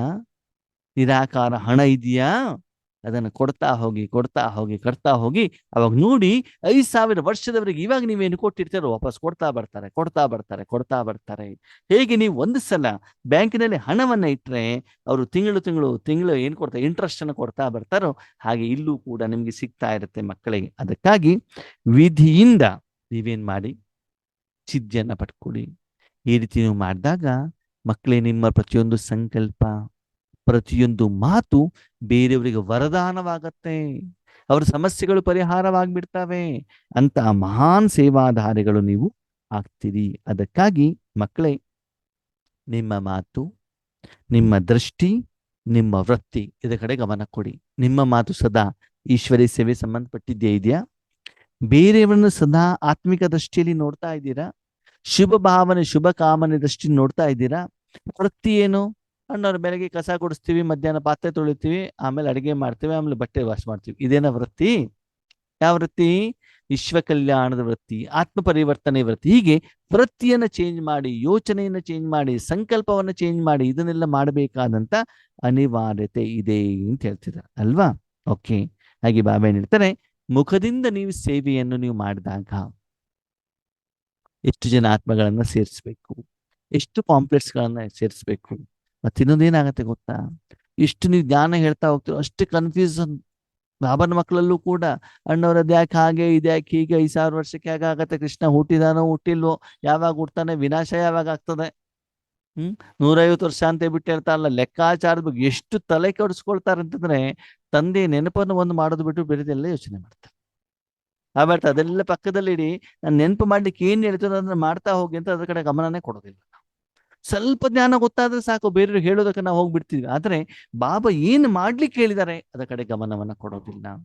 ಅದಕ್ಕೆ ಬಾಬಾ ಹೇಳ್ತಾರೆ, ನಿಧಾನಕ್ಕೆ ಆ ಸೇವೆಯನ್ನೆಲ್ಲ ಕಡಿಮೆ ಮಾಡ್ತಾ ಬನ್ನಿ ಮಕ್ಕಳೇ, ತಪಸ್ಸನ್ನ ಜಾಸ್ತಿ ಮಾಡ್ತಾ ಸಂಕಲ್ಪವನ್ನ ಮಾಡಿ, ಎಸ್ ನಾನು ವಿಶ್ವ ಕಲ್ಯಾಣ ಮಾಡಬೇಕು, ಭಗವಂತ ಶಕ್ತಿಯನ್ನು ಅವರಿಗೂ ತಲುಪಿಸ್ಬೇಕು. ಓಕೆ, ನಿಮಗೆ ಕನ್ನಡ ಗೊತ್ತು ಅಥವಾ ಹಿಂದಿ ಗೊತ್ತು, ವಿಶ್ವದಲ್ಲಿ ಎಲ್ಲರಿಗೂ ಹಿಂದಿ ಕನ್ನಡ ಗೊತ್ತಾ ನೀವು ಜ್ಞಾನ ಹೇಳಲಿಕ್ಕೆ? ಇಲ್ಲ ತಾನೆ? ನಾನೇ ನೋಡಿದ್ದೀನಿ ಆತ್ಮೀಯರೇ, ನಾವೆಲ್ಲದು ಈಶ್ವರ ಜ್ಞಾನ ಹೇಳಲಿಕ್ಕೆ ಹೋದ್ರೆ ಟ್ರಾನ್ಸ್ಲೇಷನ್ ಮಾಡ್ತಾರಲ್ಲ, ನಾವ್ ಏನ್ ಹೇಳ್ತೀವಿ 100% ಅಕ್ಯುರೇಟ್ ಆಗಿ ಮಾಡೋದೇ ಇಲ್ಲ, ಏನೋ ಒಂದು ಚೇಂಜ್ ಮಾಡಿಬಿಟ್ಟಿರ್ತಾನೆ. ಈವನ್ ನಾವು ಮುರಳಿಯನ್ನು ಕೂಡ ನಾವು ನೋಡ್ತೀವಲ್ಲ, ಮುರಳಿಯನ್ನು ಕೂಡ್ಸ್ಲಿಕ್ಕೆ 10 ಜನರಿಗೆ ಕೂಡ್ಸಿ 10 ವೆರೈಟಿಲಿ ಆನ್ಸರ್ ಮಾಡಿಬಿಡ್ತಾರ ಅಲ್ವಾ? ಹಿಂದಿ ಮೂಲಲ್ಲಿ ಕನ್ನಡದಲ್ಲಿ ಟ್ರಾನ್ಸ್ಲೇಷನ್ ಮಾಡಿದ್ರೆ ಶಬ್ದನೇ ಚೇಂಜ್ ಆಗಿಬಿಡ್ತದೆ. ಆಸ್ ಇಟ್ ಈಸ್ ಹೋಗ್ಬಿಟ್ಟು ತಲುಪಬೇಕಲ್ಲ. ದ್ವಾಪರ ಯುಗದಂತೂ ಮಿಕ್ಸಿಂಗ್ ಆಗಿ ಆಗಿ ಆಗಿ ತಲುಪಿಡ್ತೀವಿ, ಇಲ್ಲೂ ಮಿಕ್ಸಿಂಗ್ ಆಗಿಬಿಟ್ರೆ ಆಮೇಲೆ ಇನ್ನೂ ಕೂಡ ಮಿಕ್ಸರ್ ಅಂತ ಬಿಟ್ಟು ಜನ ಏನ್ ಮಾಡೋದಿಲ್ಲ, ಬರೋದಿಲ್ಲ. ಅದಕ್ಕಾಗಿ ನೀವು ಮಾತೇ ಆಡೋದು ಬೇಡ, ನೀವು ಕೊಡೋದೇ ಬೇಡ, ಸುಮ್ಮನೆ ಬಾಯಿ ಮುಚ್ಕೊಂಡು ಅಲ್ಲೇ ಕೂತ್ಕೊಳ್ಳಿ, ನಾನು ಕೊಡ್ತೇನೆ ಅಷ್ಟೇನೆ, ನೀವೇನು ಮಾಡೋದು ಬೇಡ ಅಂತ ಹೇಳ್ತಾರೆ. ಅದಕ್ಕಾಗಿ ಬೇರೆ ಯಾವುದೇ ವಿಧಿಯಲ್ಲಿ ತಲೆ ಕೆಡಿಸ್ಕೊಳ್ದೇನೆ ಸಂಕಲ್ಪ ಶಕ್ತಿಯ ಮಹತ್ವವನ್ನು ತಿಳ್ಕೊಳ್ಳಿ. ಈಗ ನಾನು ನನ್ನ ಮನಸ್ಸನ್ನು ಬಾಬನ ಕೈಯಲ್ಲಿ ಕೊಡಬೇಕು, ಬಾಬನ ಜೊತೆಗೆ ಇರಬೇಕು, ಅಷ್ಟಕ್ಕೆ ನಿಮ್ ಕೆಲಸ ಮುಗೀತು. ಇದನ್ನ ದಿನದಲ್ಲಿ ಆ ವಿಧಿಯನ್ನ ಆ ಸ್ಟೇಜನ್ನ ವೃದ್ಧಿ ಮಾಡ್ತಾ ಮಾಡ್ತಾ ಮಾಡ್ತಾ ಮಾಡ್ತಾ ನಿಮ್ಗೆ ಅದರ ಒಂದು ಟೆಸ್ಟಿಂಗಿಗೋಸ್ಕರ ಕೆಲವೊಂದು ಪ್ರಯೋಗವನ್ನ ಮಾಡಿ. ಯಾರ ಮೇಲೆ ಪ್ರಯೋಗ ಮಾಡಿ? ನಿಮ್ಮ ಹತ್ತಿರದಲ್ಲಿರುವಂಥ ಮಕ್ಕಳ ಮೇಲೂ, ಪತಿ ಮೇಲೂ, ಸೇವಾ ಕೇಂದ್ರ ನಿಮಿತ್ತ ಟೀಚರ್ಗಳ ಮೇಲೂ, ಯಾರಿಗೆ ಕಾಯಿಲೆ ಇದೆ, ಸಮಸ್ಯೆ ಇದೆ, ತೊಂದರೆಗಳಿದ್ದಾವೆ, ಅದಕ್ಕೆ ಪ್ರಯೋಗವನ್ನು ಮಾಡ್ತಾ ಮಾಡ್ತಾ ಹೋಗಿ ಆ ಸ್ಟೇಜಿನ ರಿಸಲ್ಟ್ಸ್ ಬರುತ್ತಾ, ಆಮೇಲೆ ಅದನ್ನ ಏನ್ ಮಾಡ್ತಾ ಹೋಗಿ ಹೆಚ್ಚಿಗೆ ಮಾಡ್ತಾ ಮಾಡ್ತಾ ಮಾಡ್ತಾ ಬನ್ನಿ. ಈ ರೀತಿ ಏನ್ ಮಾಡ್ಕೊಳ್ಬೇಕು? ಬಾಬಾ ಹೇಳ್ತಾರೆ, ನಿಮಗೆ ನೀವೇನ್ ಮಾಡ್ಕೊಳ್ಬೇಕು? ಪರಿವರ್ತನೆ ಸಮಯದ ಅನುಸಾರ ನೀವು ಮಾಡ್ತಾ ಹೋಗ್ಬೇಕಾಗತ್ತೆ. ಈ ರೀತಿ ಹೇಗಿರ್ಬೇಕಂತೆ? 4 ಕಡೆಯ ಶ್ರೇಷ್ಠ ಆತ್ಮಗಳಿಗೆ ಆದಿ ಮಧ್ಯ ಮತ್ತು ಅಂತ್ಯದಲ್ಲಿ ಶ್ರೇಷ್ಠ ಪಾತ್ರ ಮಾಡುವಂತ ಆತ್ಮಗಳಿಗೆ ಸದಾ ತಮ್ಮ ಶ್ರೇಷ್ಠ ಸಂಕಲ್ಪದ ವಿಧಿಯ ಮೂಲಕ ಅನುಭವ ಮಾಡುವಂಥವ್ರು. ಶ್ರೇಷ್ಠ ಸಂಕಲ್ಪವನ್ನ ಮಾಡಿ ದಯವಿಟ್ಟು. ಅವ್ರು ಸತ್ಯುಗದಲ್ಲಿ ರಾಜರಾಗ್ಲಿ ದೇವತೆಗಳಾಗ್ಲಿ ಬೇಡ, ಪರಮಾತ್ಮನ ಸುಖದ ಅನುಭೂತಿಯನ್ನ ಮಾಡ್ಲಿ, ನಿರಾಕಾರದ ಸುಖದ ಅನುಭೂತಿಯನ್ನ ಮಾಡ್ಲಿ. ಓಕೆ, ಅವ್ರ ವ್ಯಾಪಾರ ಚೆನ್ನಾಗಾಗ್ಲಿ, ಇವ್ರದ್ದು ಅದು ಚೆನ್ನಾಗ್ಲಿ, ಅದಕ್ಕಿಂತ ಶಾಂತಿ ಶ್ರೇಷ್ಠ ಆತ್ಮೀಯರೇ. ಓಕೆ, ಅದ ಕಡೆ ಗಮನವನ್ನ ಕೊಡಿ. ಸದಾ ಸಹಜ ಯೋಗಿಗಳ ಜೊತೆ ಜೊತೆಗೆ ಪ್ರಯೋಗಿನೂ ಕೂಡ ಆಗುವಂತಹ, ಸದಾ ಸಂಕಲ್ಪದ ಶಕ್ತಿಯ ಮೂಲಕ ಸರ್ವ ಶಕ್ತಿಗಳನ್ನು ಹೆಚ್ಚಿಗೆ ಮಾಡುವಂತಹ, ಮನ ಮತ್ತು ಬುದ್ಧಿಯ ಮೇಲೆ ನಿಯಂತ್ರಣ ಇಡುವಂತಹ ಸದಾ ಪ್ರಯೋಗಿ ಮಕ್ಕಳಿಗೆ ಬಾಬ್ ದಾದಾರವರ ನೆನಪು, ಪ್ರೀತಿ ಮತ್ತು ನಮಸ್ತೆ. ಅಂದ್ರೆ ನಿಮ್ಮಲ್ಲಿ ಆ ಕ್ವಾಲಿಟಿ ಬಂದಿದೆ ಅಂತ ಹೆಂಗ್ ಗೊತ್ತಾಗತ್ತೆ ಅಂದ್ರೆ, ಮನಸ್ಸು ಬುದ್ಧಿ ಎರಡು ಒಂದೇ ಕಡೆಗೆ ಅದೇ ಸ್ಥಿತಿಯಲ್ಲಿ ಇರ್ತವಂತೆ. ವರ್ತಮಾನ ಸಮಯದಲ್ಲಿ ನಾನು ಯೋಗ ಮಾಡ್ಬೇಕಾದ್ರೆ ನನಗೆ ಹಾಗೆ ಅನಿಸ್ತಾ ಇರ್ತದೆ, ಆದ್ಮೇಲೆ ಅಂತ ಅಷ್ಟೇ ಅಷ್ಟೇ, ಬೇರೆ ಏನಿಲ್ಲ, ಶಾಂತಿ ಅಷ್ಟೇ. ಯಾವ ಸಂಕಲ್ಪ ಸ್ಮೃತಿ ಏನು ಕೂಡ ಇರೋದಿಲ್ಲ. ಆ ಸ್ಥಿತಿ ಸರಿ ಇದೆಯೋ ಇಲ್ಲೋ ಅಂತ ಹೇಳ್ಬಿಟ್ಟು ಬಾಬಾ ಮುರಳಿಯ ಮುಖಾಂತರ ನಮ್ಗೆ ಏನ್ ಮಾಡ್ತಾರೆ, ಸೀಲ್ ಆಗ್ತಾರೆ, ಕನ್ಫರ್ಮೇಶನ್ ಮಾಡ್ತಾರೆ. ಅವಾಗ 100% ಗ್ಯಾರಂಟಿ ಆಯ್ತು. ಎಸ್, ಬಾಬಾ ಏನು ಸ್ಥಿತಿಯನ್ನು ಅನುಭವ ಮಾಡಿಸಿದಾರೋ ಇದನ್ನೇ ಬಾಬಾ ಮುರಳಿಯಲ್ಲಿ ವರ್ಣನೆ ಮಾಡಿದ್ದಾರೆ, ಇದನ್ನೇ ನಾನು ಮುಂದುವರ್ಸ್ಕೊಂಡು ಹೋಗ್ಬೇಕು. ಅವಾಗ ನೀವು ಕೇಳ್ಬೋದು, ಅಲ್ಲ ಅಣ್ಣವ್ರೆ, ಬೇರೆ ಬೇರೆ ಮುರಳಿಗಳಲ್ಲಿ ಬೇರೆ ಬೇರೆ ಮಾತನ್ನ ಹೇಳ್ತಾರಲ್ಲ ಬಾಬಾ, ಅವಾಗ ನಾವೇನ್ ಮಾಡ್ಬೇಕು? ಸರಿ, ಒಳ್ಳೆಯದು. ನೋಡಿ, ಅಡಿಗೆ ಮಾಡಬೇಕು ಅಂತಂದ್ರೆ ನೀವು ಕಟ್ಟಿಗೆಯಿಂದನೂ ಅಡಿಗೆ ಮಾಡ್ಬೋದಲ್ವಾ, ಕೆರೋಸಿನ್ ಸ್ಟೋನ್ ಇಂದನೂ ಮಾಡ್ಬೋದಲ್ವಾ, ಗ್ಯಾಸ್ ಇಂದನೂ ಮಾಡ್ಬೋದಲ್ವಾ, ಆಮೇಲೆ ಯಾವ್ದಿಂದ ಮಾಡ್ಬೋದು? ಎಲೆಕ್ಟ್ರಿಕಲ್ ಸ್ಟೋನ್ ಇಂದನೂ ಮಾಡ್ಬೋದು. ಆರಾಮ್ ಯಾವುದು? ಹೊಸ ಹೊಸ ಟೆಕ್ನಾಲಜಿಗಳು ಬಂದಾಗ ಅದ್ರಲ್ಲಿ ತಾನೇ ಮಾಡ್ತೀವಿ. ಮೊದಲು ಯಾರಿಗಾದ್ರು ವಿಷಯ ತಿಳಿಸ್ಬೇಕಂದ್ರೆ ಏನ್ ಮಾಡ್ತಿದ್ವಿ? ಪೋಸ್ಟ್ ಕಾರ್ಡ್ ಅನ್ನು ಕಳಿಸ್ತಿದ್ವಿ, ಇನ್ಲ್ಯಾಂಡ್ ಲೆಟರ್ ಅನ್ನು ಕಳಿಸ್ತೀವಿ ಅಲ್ವಾ. ಇವತ್ತು ಪೋಸ್ಟ್ ಇಲ್ವಾ? ಇದೆ. ಪೋಸ್ಟ್ ಮ್ಯಾನ್ ಇಲ್ವಾ? ಇದೆಯಾ. ಇನ್ಲ್ಯಾಂಡ್ ಲೆಟರ್ ಇಲ್ವಾ? ಇದೆ. ಲ್ಯಾಂಡ್ಲೈನ್ ಫೋನ್ ಇಲ್ವಾ? ಇದೆ. ನಾರ್ಮಲ್ ಫೋನ್ ಇಲ್ವಾ? ಇದೆ. ಹಾಗೆ ಎಷ್ಟು ಜನ ಹತ್ರ ನಾರ್ಮಲ್ ಫೋನ್ ಇದೆ ಹೇಳಿ ನೋಡೋಣ? ಎಲ್ಲ ಹತ್ರ ಆಂಡ್ರಾಯ್ಡ್ ಫೋನೇ ಇದೆ. ಯಾಕೆ? ತಕ್ಷಣದಲ್ಲಿ ಹೋಗ್ಬೇಕಲ್ಲ. 5G ಬಂದ್ಮೇಲೆ 5Gನೇ ತಗೊಳ್ತಾರೆ. ಯಾರಾದ್ರು ಮಾರ್ಕೆಟ್ ಹೋಗ್ಬಿಟ್ಟು 2G ಕೊಡಿ ಅಂತ ಹೇಳ್ತಾರ? ಇಲ್ವಲ್ಲ. ಯಾರು ಕೂಡ ಇವಾಗ ಹೋಗ್ಬಿಟ್ಟು ಮಸಾಲೆ ಇರ್ಲಿಕ್ಕೆ ಯಾರ್ದು ಕಲ್ ತಗೊಂಡ್ ಬರ್ತಾರೆ? ಇಲ್ಲ, ಎಲ್ಲರಿಗೂ ಮಿಕ್ಸಿನೇ ಬೇಕು. ಆ ಮಿಕ್ಸಿಯಲ್ಲೂ ಹೆಂಗೆ ಇರಬೇಕು? ಮಿಕ್ಸಿ ಜೊತೆಗೆ ಸಾಂಬಾರ್ ಮಾಡೋ ಮಿಕ್ಸಿ ಬೇರೆ, ಜ್ಯೂಸ್ ಮಾಡುವಂತ ಮಿಕ್ಸಿ ಬೇರೆ, ತರಕಾರಿ ಕಟ್ ಮಾಡುವಂತ ಮಿಕ್ಸಿಗಳು ಬೇರೆ, ಹೊಸ ಹೊಸ ಮಾಡೆಲ್ಗಳನ್ನು ತಗೊಂಡ್ ಬರ್ತಾರೆ. ರೇಟ್ ಎಷ್ಟು ಬೇಕಾದ್ರೂ ಆಗ್ಲಿ ಅದರಲ್ಲಿ. ಹಾಗೆ ಸಮಯದ ಅನುಸಾರ ಬಾಬಾ ಹೊಸ ಹೊಸ ವಿಧಿಯನ್ನ ಏನ್ ಹೇಳ್ತಾರೋ ಅದನ್ನ ನಾವು ಮಾಡ್ತಾ ಹೋಗ್ಬೇಕು ಆದ್ಮೇಲೆ, ಆವಾಗ ನಿಮ್ಗೆ ಆರಾಮ್ ಅನ್ಸುತ್ತೆ. ಈಗ ನಾವು ಕೂಡ ಕಾರನ್ನು ಓಡಿಸ್ತೀವಲ್ಲ, ಕೆಲವೊಂದು ಹಳೆಯ ಮಾಡೆಲ್ ಕಾರ್ಗಳು ಇರ್ತವೆ. ಅದಕ್ಕೆ ಏನ್ ಇರ್ತದೆ ಅಂತಂದ್ರೆ ಓವರ್ ಸ್ಟೀರಿಂಗ್ ಅಂತ ಇರೋದಿಲ್ಲ, ತುಂಬಾ ಕಷ್ಟ ಆಗ್ತದೆ, ಸ್ಪೀಡಾಗಿ ಹೋಗ್ಲಿಕ್ಕೆ ಆಗೋದಿಲ್ಲ. ಹೊಸ ಹೊಸ ಕಾರ್ಗಳನ್ನ ತಗೊಳ್ತಾ ಹೋದಾಗ ಆರಾಮಾಗಿ ಎಷ್ಟು ಕಿಲೋಮೀಟರ್ ಹೊಡೆದು ಸುಸ್ತಾಗೋದೇ ಇಲ್ಲ. ಯಾಕೆ ಹೇಳಿ? ಹೊಸ ಟೆಕ್ನಾಲಜಿಗಳು ಇರ್ತಾವೆ ಆತ್ಮೀಯರೇ ಅಲ್ವಾ. ಅದಕ್ಕಾಗಿ ಜ್ಞಾನದಲ್ಲೂ ಕೂಡ, ಯೋಗದಲ್ಲೂ ಕೂಡ, ಸೇವೆಯಲ್ಲೂ ಕೂಡ ಹೊಸ ಹೊಸ ಟೆಕ್ನಾಲಜಿಗಳನ್ನ ನೀವು ತಂದ್ಕೊಂಡಾಗ ನಿಮ್ಗೆ ಏನಾಗ್ತದೆ? ಆರಾಮಾಗುತ್ತೆ. ಮೊದಲು ನೋಡಿ, ಲ್ಯಾಂಡ್ ಲೈನ್ ಅಲ್ಲಿ ಒಂದ್ಸಲ ಫೋನ್ ಮಾಡಿದ್ರೆ ಒಬ್ಬರ ಹತ್ರ ಮಾತ್ರ ಮಾತಾಡ್ಬೋದು, ಹೌದಾ? ಇವತ್ತು ಮೊಬೈಲಲ್ಲಿ ಕಾನ್ಫರೆನ್ಸ್ ಕಾಲ್ ಮಾಡಿಬಿಡಿ, ಗೂಗಲ್ ಮೀಟ್ ಅಂತ ಮಾಡ್ತೀರಾ ಅಲ್ವಾ, ಆಮೇಲೆ ಏನು ವಾಟ್ಸಪ್ ವಿಡಿಯೋ ಕಾಲ್, ಒಂದೇ ಸಲ ಕುಟುಂಬದವರಲ್ಲಿ 8 ಜನ ಕೂತ್ಕೊಂಡ್ಬಿಟ್ಟು ಮಾತಾಡ. ಎಷ್ಟು ದೂರದಲ್ಲಿ ಇದ್ರೂ ಕೂಡ ಕಂಪ್ಯೂಟರ್ ಮೂಲಕ ಎದುರುಗಡೆ ಮಾತಾಡ್ತಾ ಮಾತಾಡ್ತಾ ಮೊಮ್ಮಕ್ಕಳ ಹತ್ರ ಪುಟ್ಟ ತಿಂಡಿ ಆಯ್ತಾ ಅಂತ ಬಿಟ್ಟು ಮೊಬೈಲ್ ನೋಡ್ಕೊಂಡ್ಬಿಟ್ಟು ಮಾತಾಡ್ಬೋದು, ಹೌದು ತಾನೆ? ಇಷ್ಟು ಟೆಕ್ನಾಲಜಿಗಳು ಬಂದ ಯಾರು ಲ್ಯಾಂಡ್ ಲೈನ್ ಇಟ್ಕೊಂಡು ಹಿಂಗೆ ರೌಂಡ್ ಹೊಡಿತಾ ಇರ್ತಾರೆ ಹೇಳಿ ನೋಡೋಣ? ಅದಕ್ಕಾಗಿ ಮಾಡ್ತಾರೆ ಹೊಸ ಹೊಸ ಟೆಕ್ನಾಲಜಿಗಳನ್ನು ನಾನು ಏನು ಹೇಳ್ತಾ ಇದ್ದೇನೋ ಅದನ್ನ ತನ್ನಿ, ಪುರುಷಾರ್ಥದಲ್ಲೂ ಸಹಜ ಮಾಡ್ಕೊಳ್ಳಿ, ಸಾಧನೆಯನ್ನು ಸಹಜ ಮಾಡ್ಕೊಳ್ಳಿ. ಅದಕ್ಕೆ ಆ ಹೊಸ ಟೆಕ್ನಾಲಜಿ ಏನು ಬಾಬಾ ಮುರಳಿ ಹೇಳ್ತಾ ಇದ್ದಾರೋ ಅದನ್ನ ಅರ್ಥ ಮಾಡ್ಕೊಳ್ಳೋ ಪ್ರಯತ್ನ ಮಾಡ್ಕೊಳ್ಳಿ. ಎಷ್ಟು ಸುಂದರವಾದ ಮಾತು ಗೊತ್ತಾ? ಈ ಟೆಕ್ನಾಲಜಿನ ಬಾಬಾ 99 ಹೇಳಿದ್ದಾರೆ. 99 ನಾನು ಜ್ಞಾನಕ್ಕೂ ಕೂಡ ಬಂದಿದೆ ನವೆಂಬರ್ನಲ್ಲಿ. ಮೋಸ್ಟ್ಲಿ ಅದನ್ನು ಮೋಸ್ಟ್ಲಿ ಓದಿರ್ಬೋದು. ಆದ್ರೆ ಆ ಲೆವೆಲ್ ಇಲ್ದೇ ಇರುವಂತ ಕಾರಣದಿಂದ ಆ ವಿಧಿ ನಮ್ಗೆ ಅರ್ಥ ಆಗ್ಲಿಲ್ಲ. ನನ್ನ ವೈಯಕ್ತಿಕ ಅನುಭವ ನಿಮ್ಗೆ ಹೇಳ್ತಾರ. 99 ನಂತರ ಇವತ್ತು 25 ವರ್ಷ ಆದ್ಮೇಲೆ ಅದ್ರಲ್ಲಿ ಏನು ಹೇಳ್ತಿದ್ದಾರೆ ಅಂತ ಇವತ್ತು ನನಗೆ ಅರ್ಥ ಆಗ್ತಾ ಇದೆ. ಇನ್ನೊಂದು 10 ವರ್ಷ ಆದ್ಮೇಲೆ ಆ ಮೂಲಕ ಬೇರೆನೇ ಅರ್ಥ ಕೊಡ್ಬೋದು ಆಗಿನ ಲೆವೆಲಿನ ಆಧಾರದಲ್ಲಿ. ಅದಕ್ಕಾಗಿ ಅದನ್ನು ತಿಳಿದುಕೊಳ್ಳುವಂತ ಪ್ರಯತ್ನವನ್ನು ನಾವು ಆತ್ಮೀಯರೇ ಮಾಡಬೇಕಾಗ್ತದೆ. ಅದರಂತೆ ನಡೆದಾಗ ನಿಮ್ಮ ಸಹಜ ಯೋಗಿ ಜೀವನ ತುಂಬಾ ಸಹಜ, ಸರಳವಾಗತ್ತೆ. ಸರಿ. ಓಂ ಶಾಂತಿ.